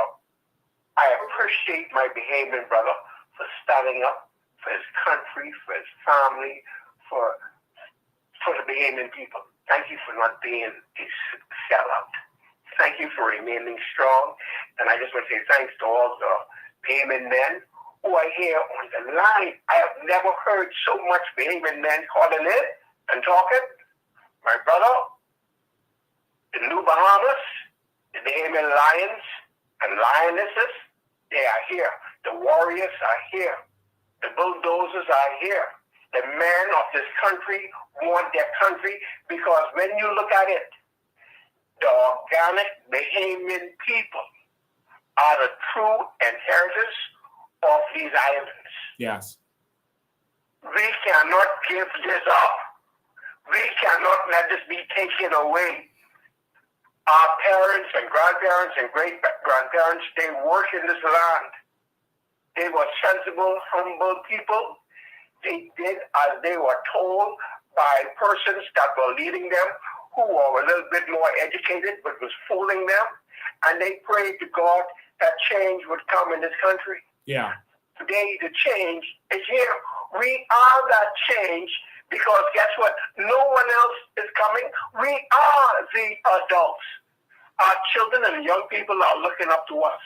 And I thank you for staying focused and strong and being obedient to the assignment that God has called you to. Thank you. Thank you. And happy birthday to your daughter, Beijing. All right. Thank you, man. Appreciate it. All right. Yeah. So, ladies and gentlemen, yeah, Colin, let's have a conversation about solutions, about vision, where we want this country to go. Yeah, we always talk about the corruption that the PLP and the FNM is doing. We know they corrupt. Let's have a real conversation. All right. Where do you want to see this country in different areas? Where do you want to see this country? Where do you want this country to go? All right. Foreign affairs. What needs to happen? We need some changes that relate to our passport. We have a new passport. That's just a hint. That's all I can say with that. We're going to have a new passport, and you're going to be able to apply for your passport online and have that sent to you. All right. The passport, renewing your passport is going to be a simple process, so simple that you could do that the same day. All right. It's very, very simple. All right. We're going to get it done. We have some things we're going to change in foreign affairs and finance and fisheries. We're going to change the game. We are going to be the biggest fish farming country in the world. Right now it's China. And 50+% of the fish that's farmed in the world is made in China. All right. And so they are farming fish, and they got mostly land. And we got all this water, and we're not where we need to be. But we're going to be farming all manner of fish in the water, in the ocean, not on land where they have all these problems where they gotta do all this stuff. On the land, in the ocean. All right. So we don't have to worry about the fish getting sick and all this stuff happening. Let's have a real conversation. All right. Good afternoon. You're live. Hey, pleasant good evening, Mr. Bean. How are you? Awesome, man. Go ahead, caller. Yes, sir. So yeah, we're talking about solutions. I would like to speak about Good food afternoon. security in the Bahamas. Go ahead. Yeah, I would like to speak on food security. I was speaking to my aunt the other day, who was getting ready to go standing in the F&M fair on Arm Bailey Park, and she was complaining to me that there's no chicken on the island. Yeah. You know, or it's scarce. You know, and yeah, that's one of my concerns. You know, for down home, that we import so much of our food. We, you know, if there was something was to happen on any one of these other countries that we import from, we'll be screwed. Yeah.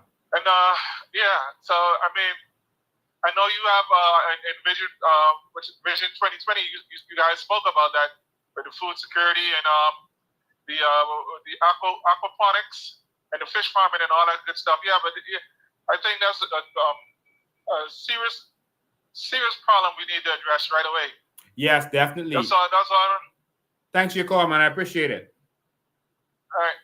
Food security is the most important thing that there is. America's number one industry is agriculture, and that's because food security is important. You have to eat. It's very important. And so we are going to go heavily into farming. We're not going to compete directly with America. We're going to sorry, I was trying to get that. Hold the line, caller. You're the second call. Hold on. We're going to go into organic farming. We're going to have real food. We're going to have food that makes sense. You're getting organic food from paradise, and it actually makes sense. Like Fiji water just sounds like water from paradise, so it sells at a premium. And so we're going to go into organic food, which doesn't compete with America because they're making GMO stuff and Frankenstein food. And so we're going to have food that makes sense, that we're marketing. There's companies all over Europe that would buy this stuff, Whole Foods, etc., that buy it. And then we get to eat this food because we're making it for the world, so it's enough to supply us. All right. And that's all food. We live in 2 zones. And so we can grow almost any food that can be grown in the world. All right. But we just have to get it done. The reason that they destroyed farming, Ingram did it. These same Brent Simonet and these people remember Michael Pinta was the Minister of Agriculture and did nothing for agriculture, he killed it. Well, he was following what Ingram did and Brent Simonet and them, because the oligarchs make so much money importing food, between $1 billion to $2 billion, depending on the year, up to $2 billion a year. They worth of food they import. That's not the value, that's the imported value. So they sell it for way more than what it costs to import it. So that's billions of dollars, right? And so they bring in all this food and they make money from it. The government also makes money on the customs duty and the VAT. And so they encouraged that. And so they crushed our agriculture industries, just destroying all the packing houses and everything else, putting rules on the farmers, not selling them land, just leasing it to them. And so that's what Ingram did for the oligarchs, and Pintard is going to continue that. Remember, he was Minister of Agriculture, and he did nothing for the agriculture industry but stifle it. I heard Chester Cooper talking about that in the House the other day, and what Chester Cooper was saying was true about what Pintard did with BAMSI. And he's a puppet for the oligarchs, and that's why he did that. Our food security will go to the dumps if you let Pintard get in there. And we're going to have more of this for export-only food because the oligarchs make money from that, and Pintard is under their control. But we're going to go into serious farming with different islands with a focus on different products like it used to be. All right? Good afternoon, caller. You're live. Hello? Yes, go ahead. You're live. Hey, Lincoln. How you doing? Awesome. You know, it's very interesting, isn't it? Food security is the most important thing in your country. And the way you have food security is through energy security, because it takes energy to pump the water from the well or wherever to the plants. And you know, you're 100% correct. Over $2 billion a year is brought into our country via food. Yeah. And it pays 10% VAT, correct? Yep. That is $200 million reasons why I would never help a farmer. You understand what's happening at the packing houses? That's 400 million. Yeah, 400 million. Sorry. I was thinking on 1 billion. We used to be 1 billion. Now we're 2 billion. Yeah. It's $400 million that the person who brings in the food gives to the government. And you as a farmer, what do you give the government? You know, I believe it's Italy, but don't quote me on that. But definitely Russia, communist Russia. Putin has said he's going to deal severely with anyone that tries to bring in items or grow items that are not organic. He wants his soldiers strong. Yeah. Meanwhile, this part of the world, we feed in fast food to our people, making them sick. So the land, you should give the land to the farmer, but for the purpose of what they claimed they wanted to do. So if you said you wanted to grow aloe, tomato, whatever, sheep, and you're not doing that, the land reverts back to the government. Yeah, that's it. That's simple. It's so simple to look here. It's simple to fix the Bahamas. But like you said, I believe, you know, looking at these people who run in to lead this party now, I believe one guy actually realized that I gotta watch my words, that the rich people, it may have been their time. Because remember, he said next time would be for the poor? Yeah. So did he know whose time it was the last time? And now I look at the rich people getting cozy with certain people. And I start to wonder if I'm going to see 2.0. Because, you know, if I have to choose between everybody in that race, I got to go with the guy that said next time is for the poor. But I don't believe any of them believe any time is for the poor, because they've had 50 years. And what did they do? Did they get us energy security? No, food security? Nothing.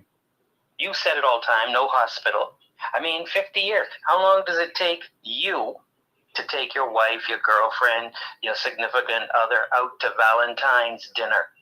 After 50 years, you would take them to Valentine's? See, you don't want them to go to Valentine's. That's the bottom line. Yeah. Anyway, Lincoln. Thanks for your call. It's easy to fix this country. Eh? It is. It is. Have a good one. Thank you, man.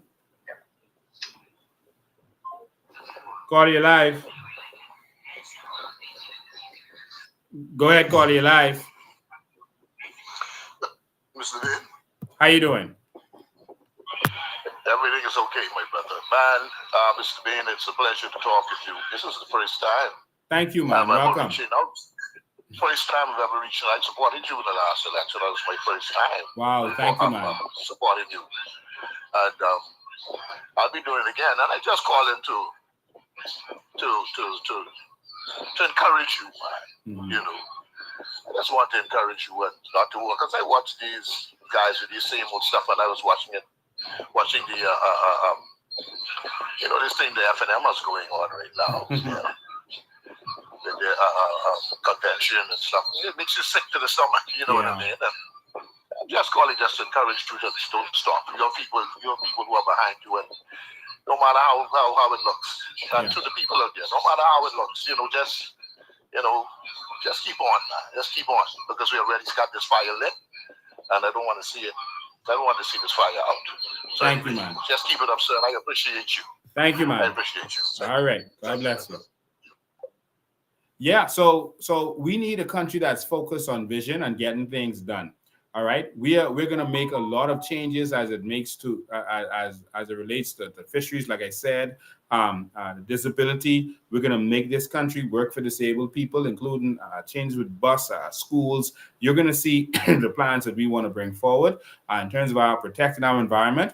A cruise ship company dumped into our ocean, and they were fined by America and not by us. How ridiculous is that? They dump in our ocean and America fined them. We didn't. Think about that. Good afternoon. You're live. Good afternoon. How you doing? I'm good. How are you, Mr. Ben? Awesome, man. Okay, I get 3 quick points. And this is I started to take notes. The first point is I wanted to revisit your bus plan. Yes. Now, I may have misheard, but you're saying that you want to privatize the bus system? The bus system is privatized, but we want a unified bus system. Okay. And then you said something about taking the current buses from the drivers. Buses who are willing to cooperate with our system, we are going to give them shares in the new busing system that's going to be more advanced, organized, structured, with proper buses that can help all of our society. And they're going to get shares in this new company, and they're going to get dividends for that. They're going to get their money paid. What I heard was salary. They're going to be working for this private company. No. But now you're saying shares and dividends. No, I said they will get shares. I said if you have 14 buses, you get 14 shares. You have 1 bus, you get 1 share. The bus drivers will get a salary instead of just trying to hustle like they're doing now and causing, a lot of the issues that we have out there. And so the bus drivers will have a salary. Okay, but bus drivers, they usually get the days, right? They don't get paid salary. They keep Saturdays and certain days, I guess they work with the... Yes, they make different arrangements. Sometimes they have to bring a certain amount every week, and then sometimes they keep certain days, including Saturday and Sunday. Right. Okay, now agriculture. What I read, you maybe could correct this as a man of law and historical. What I recognize is tariffs and taxes never came on to local farmers until Finland. Finland, in my understanding, was the one that created challenges and destroyed the farming and agriculture in the country when he applied taxes to the local farmers, and he removed taxes or allowed persons to import food with no taxes applied. He started the process. Ingram finished the process, and everyone else continued the process. I just wanted to say, because farms was destroyed from the 80s. No, they weren't fully destroyed. We had a lot of farms. I have family members who still had farms in the 80s, and they were still operating. But what Ingram did was finally choke them out. It finished them. All right, they're saying that. Let me help you understand. See, you have to understand the PLP and FNM and the oligarchs and how everything has been working in this country. All right.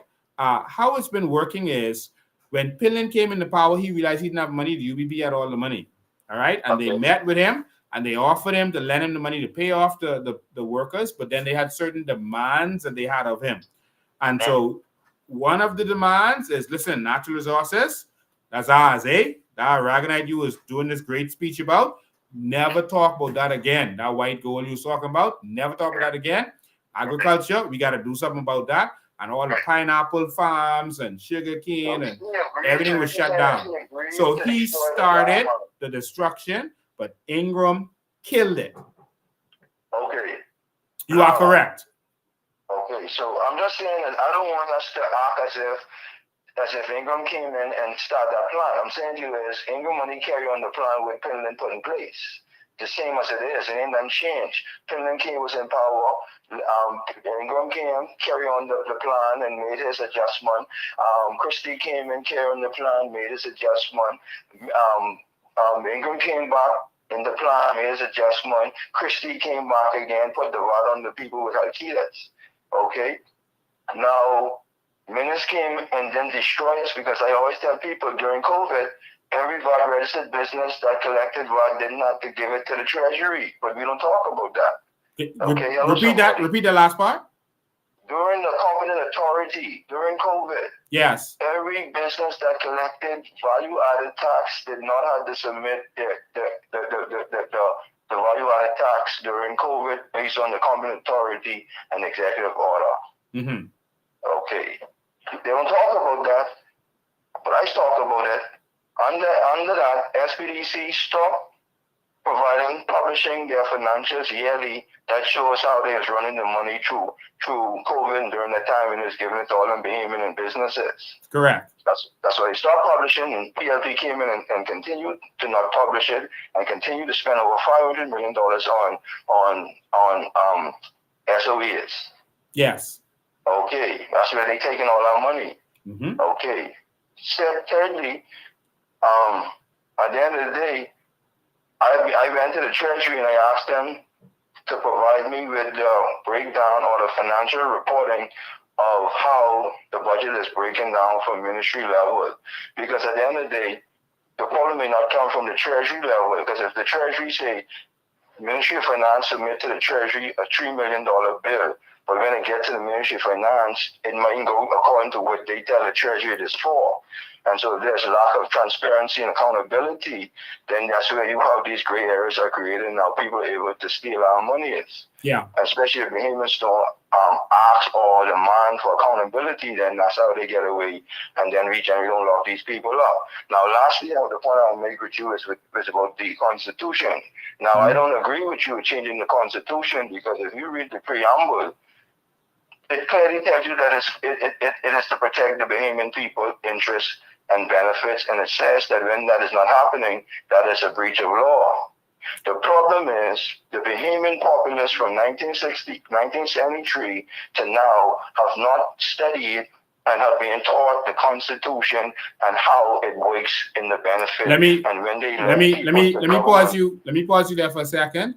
Okay. The Privy Council has made a determination that the preamble of the Constitution is of zero effect. It is treated like a title in a contract. It's just a title. It's not the agreement.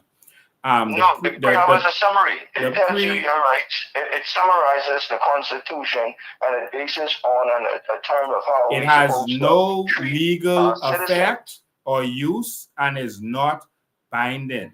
I think it's sickening. Hold on, let me finish. I think it's sickening that the one part that we contributed to the Constitution really is the part that they're saying doesn't count. You know, that's wicked. All right. Well, actually, there's three parts we contributed. We contributed putting we put a part in Section 24 of the Constitution where you can discriminate against Bahamians as it relates to gambling, and so England didn't agree with that, but they told Finland, well, that's your country. If you want to put it, you could put it. But I think if it's challenged, it won't go through because England didn't agree with it. I spoke to someone who was there when they were having this conversation, and I did an interview with him that's online. So they put that in there to discriminate against Bahamians. That law is going to be removed in the New Bahamas. You cannot discriminate Bahamians for any reason. All right. So if Bahamians want to gamble, they can go in the casino and gamble. If they want to own a casino, they can own a casino. If one can have it, all can have it. So we're going to change that. All right. All I'm saying, and I can conclude with this so I can let you go. All right. Is from 1973, because when I read the speech from the throne that was read to the nation by Sir Lyndon Oscar Penland on January 1st, and I got this from the late Obi Wilshcombe when my wife and I used to sit with him for the year before he died. I visited him at social service. I stopped because the man was there. Francis used to be, Agent Francis was there, and I have a daughter, and I told him I wouldn't come around there if Agent Francis around there because he's a sick man.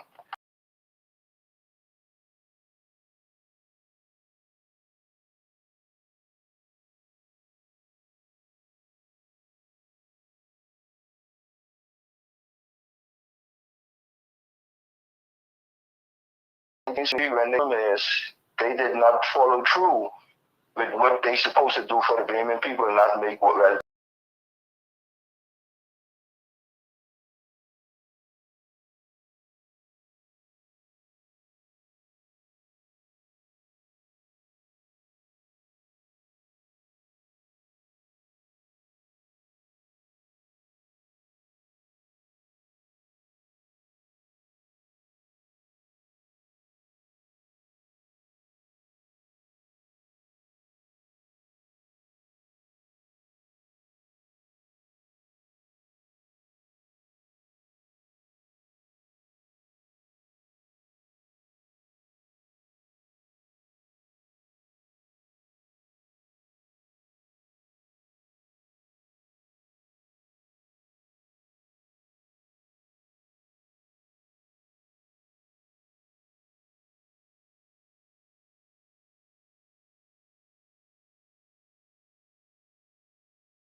ladies and gentlemen, hold on one sec.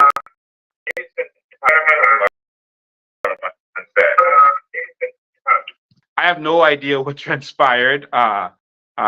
We off just now. I don't know what exactly happened, but I'm going to. I guess we're gonna have to end it there. I see a lot of people have signed. A couple hundred people have signed out.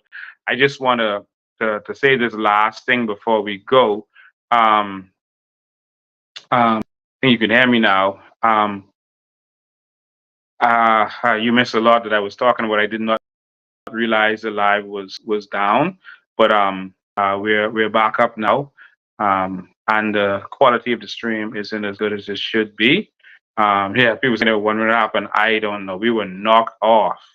I guess we were talking about too much division. So what's gonna happen is next week, what I want to do, next week we're gonna have a full show about. And you're still here. Wow, you're still here. Thank you for staying tuned in. Next week, we're going to have a full show talking about vision and the vision for this country. And we want you to invite all of the trolls and those kinds of people who don't believe, if they have something that they don't believe in that's a part of our message, tell them to tune in, be a part of the conversation. Tell them to disprove me. We're going to let them do that next week. We're going to have a talk about vision, where we can take this country and the solutions for different areas. So we're going to talk about different things next week. Let's have that conversation, all right? Okay, see, I got a caller coming in. Let me take this call and I'll finalize. You got to hear this, what I'm saying. Good evening, you're live. Good evening, you're live. Good evening, caller. Good evening. Okay, we can't hear them. I was really talking about stuff about after that call with the Constitution stuff. I don't know what all you guys missed and where we're going to go with the Constitution and what we're going to do and the real facts behind it. But we'll bring all that up next week. Last thing I want to talk about is there are some people who are saying that they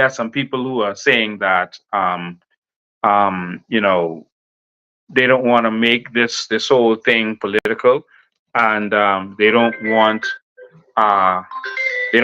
this fight for our natural resources to be about politics. So I gotta plug in. Oops. All right. They don't want this fight to be. Let me take this call. Good afternoon. You're live. Okay, we missed them. What's happening here? All right. All kind of strange things are happening. I'm so sorry about all of this. Yeah, let's get this together. I'm so sorry. We had to improvise. I had to bring in another device and put it on a special VPN so it couldn't be tracked to continue this. Okay, the phones keep ringing. Good afternoon, you're live. Good afternoon, you're live.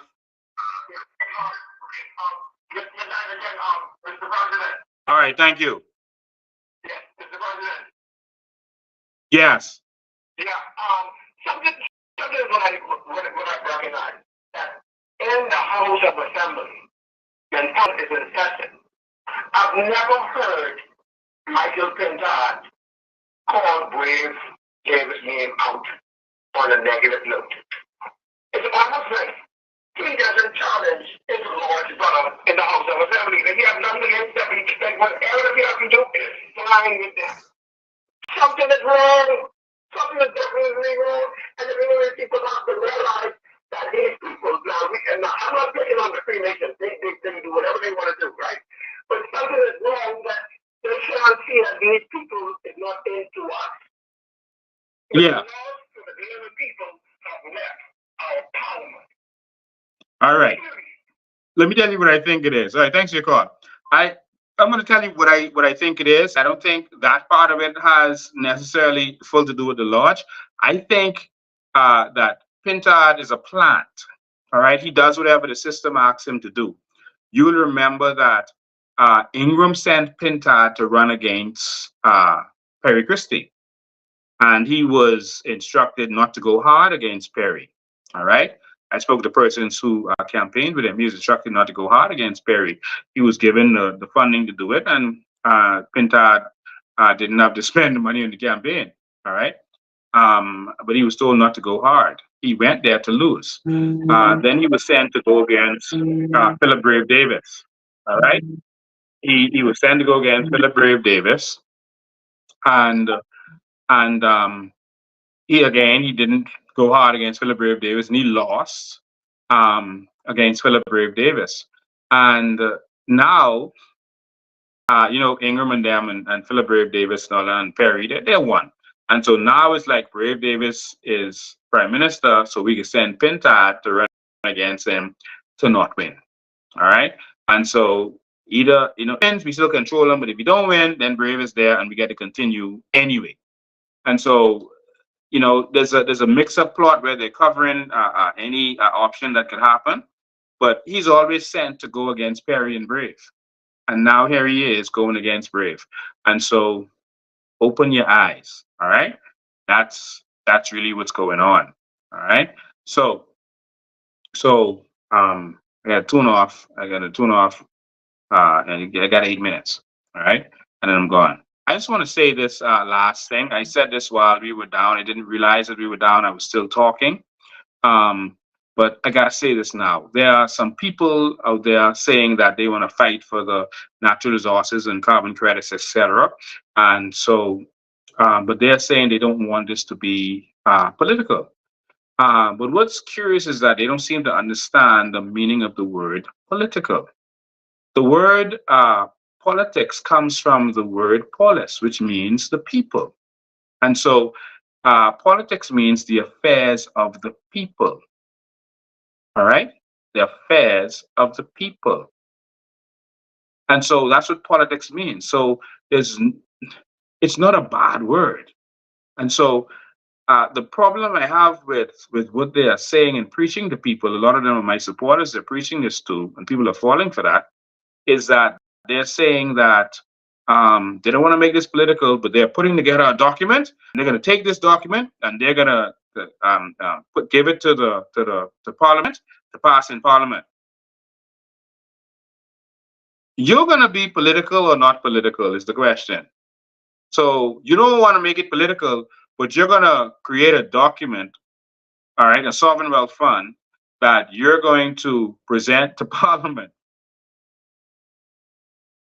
So you're going to pray and hope that they give you a sovereign wealth fund. Listen, they did that before. When the union leaders put together, did some research on our Aragonite, and they presented to Perry Christie, and they demanded that he do something, because these were union leaders. They have influence. That he do something. He created the sovereign wealth fund in 2014. But they never did anything with it. Just like the Freedom of Information Act, you notice that they still haven't done anything with the Freedom of Information Act. All right? They keep kicking the can down the road, but they initiated the Sovereign Wealth Fund. They passed it in the House of Assembly. And then what happened? 10 years later, Brave Davis came and canceled it and made it so that they have a fund that they could steal from with PPPs. So to say that you don't want to make it political makes no sense. It's causing me to think differently, that you don't really want the result. I'm concerned about that. I'm saying this to all of my brothers and sisters, the people who follow the things that I've been saying, I've been pushing. Every law, every area of society goes through politics. You can't say don't make education political when they have the Minister of Education who can make regulations as relates to it. They made every area of our system go through politics. Every area. The carbon credits, so they're holding on. Who's holding that? The Prime Minister. It goes through politics.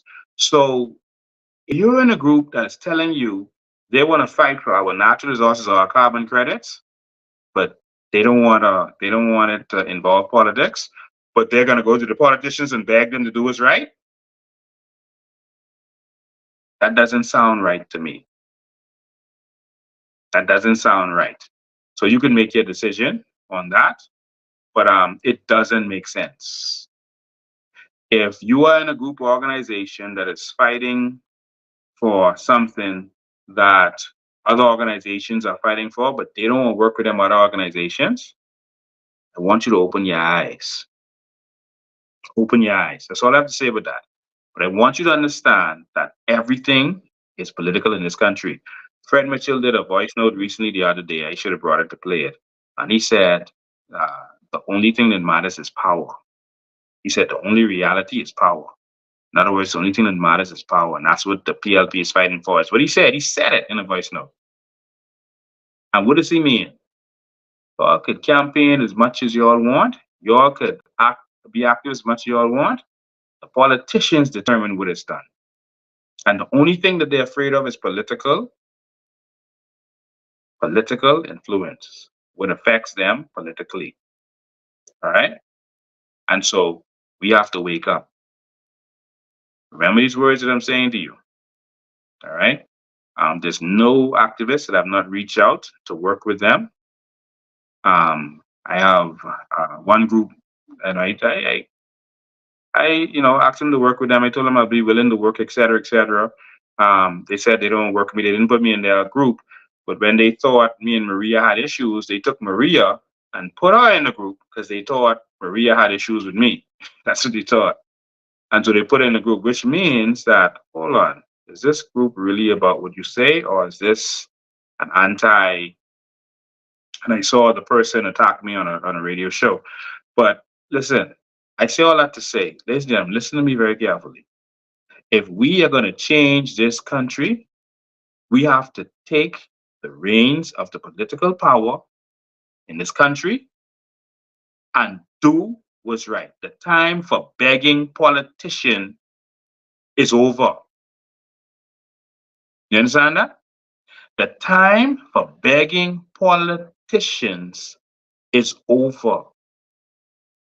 The time for begging politicians to do what's right is over. It's time for the new Bahamas. Time to change the game. We ain't begging them no more. I told y'all activism.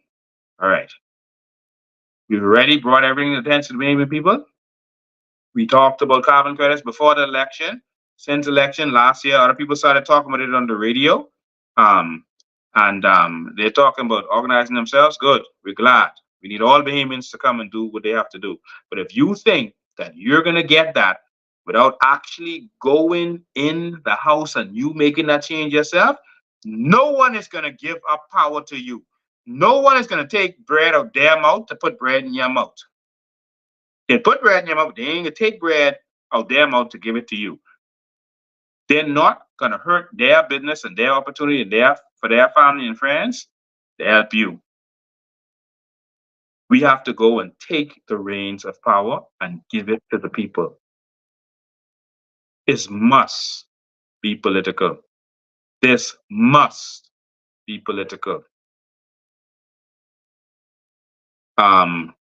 We have been fighting over this immigration issue, and some very great men who I appreciate have decided to put it before the courts also. I appreciate that. We've assisted them with that. We've helped that. And they brought up some controversy with it the other day, saying that there was some disagreement. But I want you to understand, there's no disagreement. But I want you to understand, when you go to the courts and beg the courts can make any decision they want, you know. You don't have to go by the law. There's something called a policy decision. If they feel that it's going to disenfranchise too much people, they could make up whatever they want to make up in order to do what they want. But this is what happens. They're going to drag it before the courts. They're going to drag their foot. Do you know how long court cases take? Remember I said this to you. You know how long court cases take? This matter is not going to be finalized before the courts, before the next election. So how does that help? What we need to do is organize ourselves into an army that is ready to take this country over and do what needs to be done. The persons who want to fight for all of these different areas need to come together. If you want to fight for carbon credits, and that's your contribution, you need to come in the government, you could be in the cabinet to make that happen. If you believe in immigration, and that's what you believe in, you need to come in the government to be a part of that, to make sure that no one else becomes a citizen who doesn't deserve to be a citizen in this country. All right? Come be a part of it. Let's stop being divided, because that is how the PLP and FNM win. Don't mind them divided now, you know. They know when to come together at the last minute. Don't mind the FNM fighting. They can come together when the time is right, and that's why they win, and the third parties never do, because all these different factions, everyone won't be the man. All right? And that's what divides you. I'm calling on all like-minded Bahamians to come together. It's time to come together now. If you see me calling for these people to come together, but they are holding their own agenda, think twice.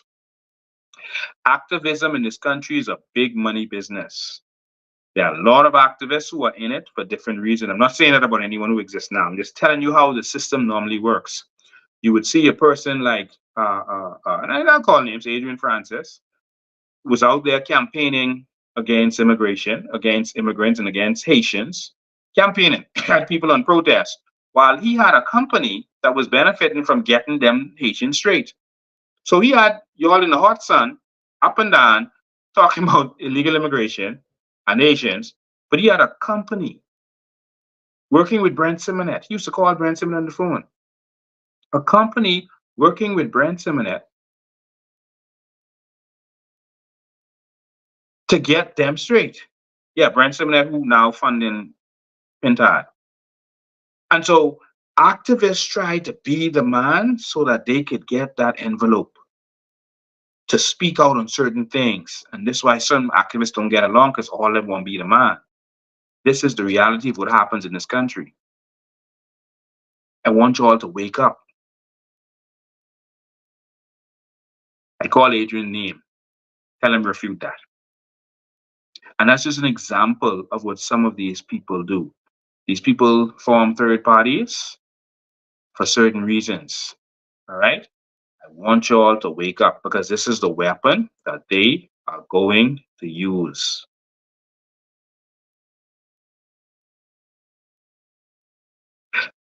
One day, C. Alan Johnson called me and he said, Lincoln, you keep praising up these people who've been talking about natural resources.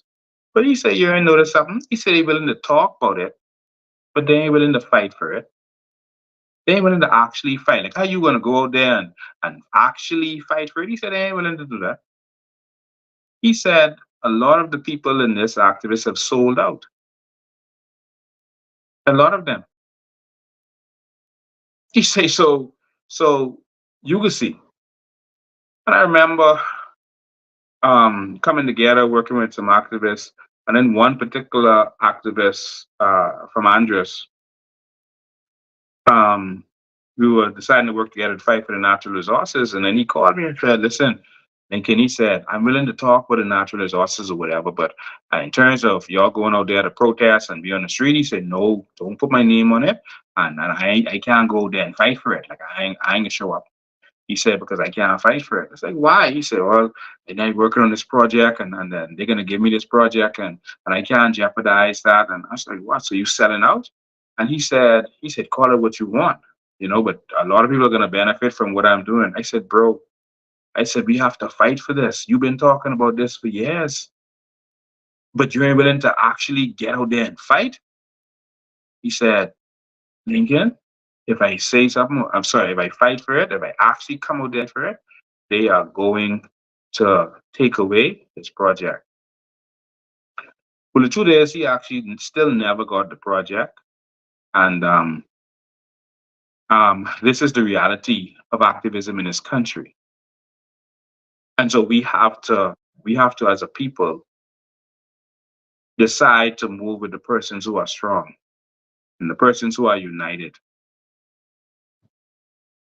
I saw when Michael Pintard, and I'm calling names, Renard Henfield, John Boswick were working together to form We March. The FNM couldn't get much traction at the time. Pintard was the chairman, I think, by then. And Minutes couldn't. He was holding rallies, no one would come, and they wanted to build some kind of movement, but make it not seem to be an F&M movement, but get all the F&Ms to support it. All right, but it would seem like there's something separate and independent, and they said, "Oh, we're not making this political. This ain't political," and that was to get people to come on board. And then the plan was that once it got so big, then the leader was supposed to say, "That's Renard Enfield. Hey, I've decided the best thing for us to do right now is to support Minutes." And so that is what they did. That's why I never went to any of the WeMarch, because I knew what they were doing. All right. And that was the plan. And so Pintard and those hatched that scheme in order to deceive the Bahamian people. He didn't turn into an F&M. That was the plan from the beginning. All right. And I'm saying this, and they can refute it. It's not the first time I've said it. Tell Pintard refute what I'm saying, or Renard Enfield. That was planned from the beginning. All right. And Renard Enfield benefited from this whole arrangement. All right. He benefited. And so we have to be serious. I'm going to promise all of you who believe in me one thing: there's nothing they can offer me. Yes, they offered me millions of dollars. Yes, Brave tried to get me to come to his house to make me an offer. He tried to get Bishop Angel to talk to me. He tried to get my best friend to talk to me. He tried to get other people to talk to me. I'm not interested in a country that continues the status quo. And I can guarantee you, no matter what they say or do, I will not sell out. They're going to come after me hard. They're going to attack me in many ways. They're going to make up lies and confuse people and do all this stuff. I'm not going to give up on my One Bahamas. All right? So if you see some people saying they fighting for this, they fighting for that, but you know, in the end, it looks funny. Like in the end, they're gonna either form a party or say, okay, it's better for us to go with the F&M right now because they're gonna agree to pull this through. That was the plan from the beginning, eh? Remember, I said that to you. That was the plan from the beginning. So again, I'm calling on all Bahamians to put their differences aside and realize that our country is broken and our country is in trouble. So put your differences aside. Come together, work together, and take this country from the PLP and F&M. The only problem this country has is corruption. So if you think you go into the corrupt person to tell him to do what's right, come on. That's like going to the robber and telling the robber, I'm writing this letter, and this means you're going to have to give me my money back. You have to stop robbing banks. That's what he does. I'm going to write this letter to the drug dealer and tell the drug dealer, stop. The politicians have been raping and robbing us and not giving us anything back. And they've been celebrating nothing. I see they doing some water pipes in Exuma, and they having big celebration. Oh, just bring in water. Please don't let me see y'all praising any government official for doing what they paid to do.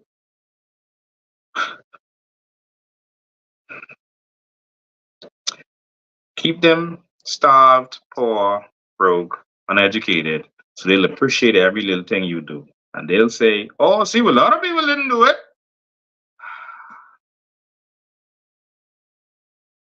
Just wake up. Let's not fall for the political tricks. The political tricks are afoot. Again, I'm willing to work with anybody, but we got to be careful of the sellouts. We're going to start rolling out our candidates very soon. And if you hear someone on the radio talking about the natural resources, the carbon credits, and all these different stuff, tell them to get together and work together. Tell them that. Because I tired hearing talk. Because some of these people who want to talk about it, I didn't see them when we were out there fighting for immigration and getting locked up or fighting for carbon credits. I didn't see them. Did y'all see them? But we're willing to work with anybody. Anybody. Are you prepared to fight for this country?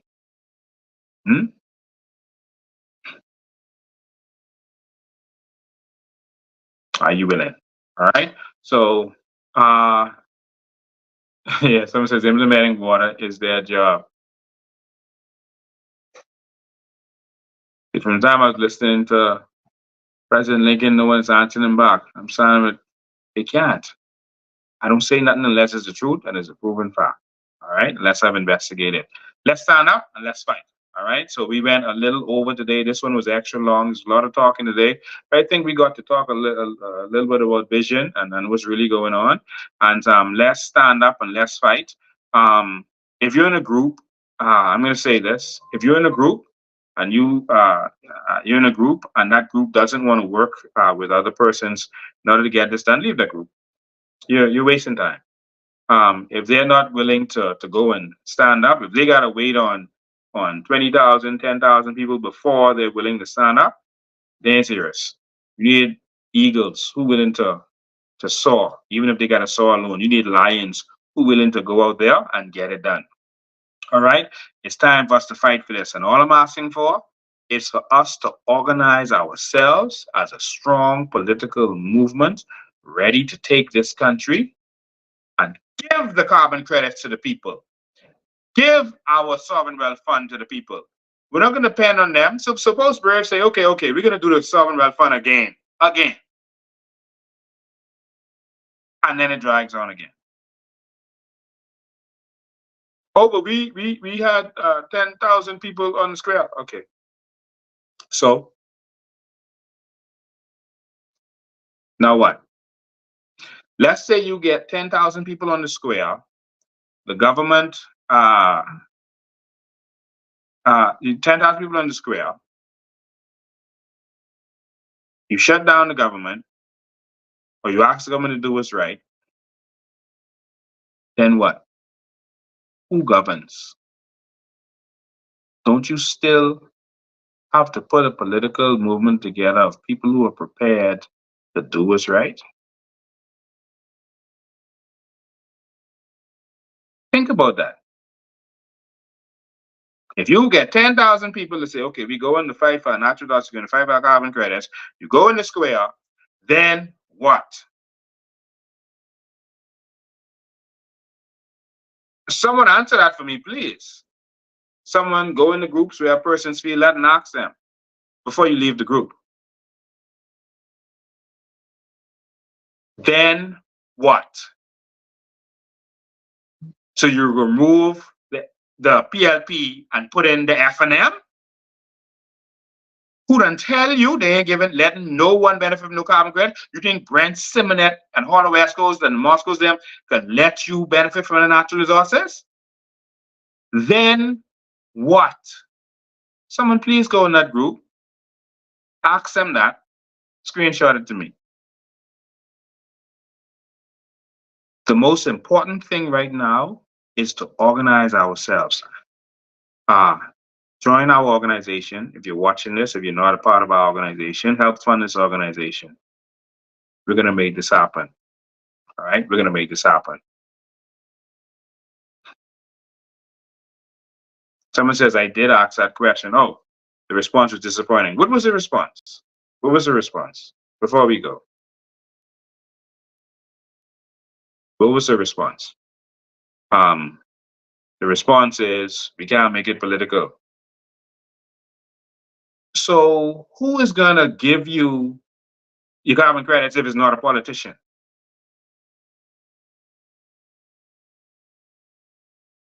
It's not about PLP or F&M or COI. We got to be neutral. The PLP is not going to support this because the PLP is not in support of this. The F&M is not going to support this because the F&M is not going to let you benefit from carbon credits, natural resources, or anything. And Brave don't take it from you. So the PLPs and F&Ms will not support you in this. Only COI members are going to support you. Only COI members are going to believe in you. Only COI members will be in your groups. Ladies and gentlemen, please listen to me. It's time to stand up. Chase, the response is they're going to tell the government what to do.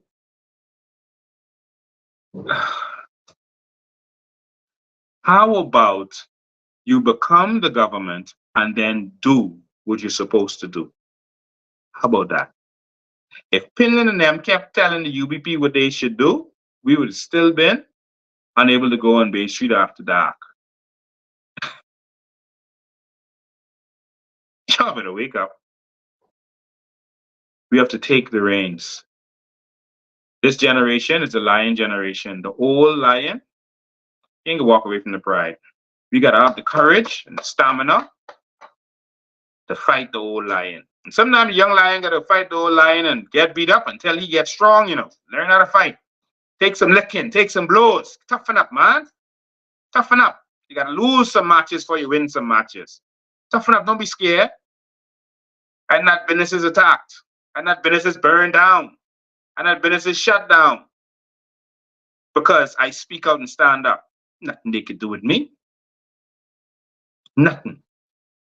Nothing. And so I just wanted to end with that. Let's organize ourselves. Join the COI if you've not joined the COI. And so while people are going to be out there talking and saying, you know, if we get 10,000 people to sign a petition to take to the government, then we'll do something. Listen, man, we don't have time for that. Y'all, let's organize and get ready to take this government, all right? Let's do what we have to do.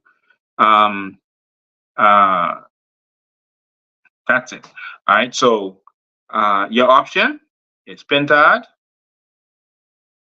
Minas, Brave, or the New Bahamas. It's simple as that. As simple as that. Pintard and show you what he's about. Minister of Agriculture, worse ever. Continue to destroy us as a people. Minister of Youth, Sports and Culture, worse ever. Destroyed us as a people. They stopped some of the events that we were having. All right, not because of COVID. COVID wasn't until later, 2020. All right. Nothing, no ingenuity, nothing. But somehow he's going to be better. And the argument that Pintard is the next generation is garbage. Pintard will be 62 at the next general election if it goes full term. 62. 62. At the next general election, I will still be in my 40s. All right? So let's become the change that we want to see. God bless you. I love you. I'm going to go get some ice cream now. My one bad habit. I don't drink, I don't smoke, I don't do drugs, but ice cream is my thing. All right? So God bless all of you. We're going to continue this fight. Next week, Sunday, let's have the talk about vision. Invite all your trolls. Invite your family members who don't believe. Tell them if they have questions, come now. If you see them running on in WhatsApp, tell them, don't run on WhatsApp. Come on the live. Call in live and expose us for the if we selling dreams. Tell them come on the live and expose it right then, where they don't have time to get instructions from Fred Mitchell or they don't have time to Google. Tell them come live and talk live. All right. So God bless you. We love you, and we're going to. I'm sorry, my finger's in front here, but we're going to continue this fight and see you next.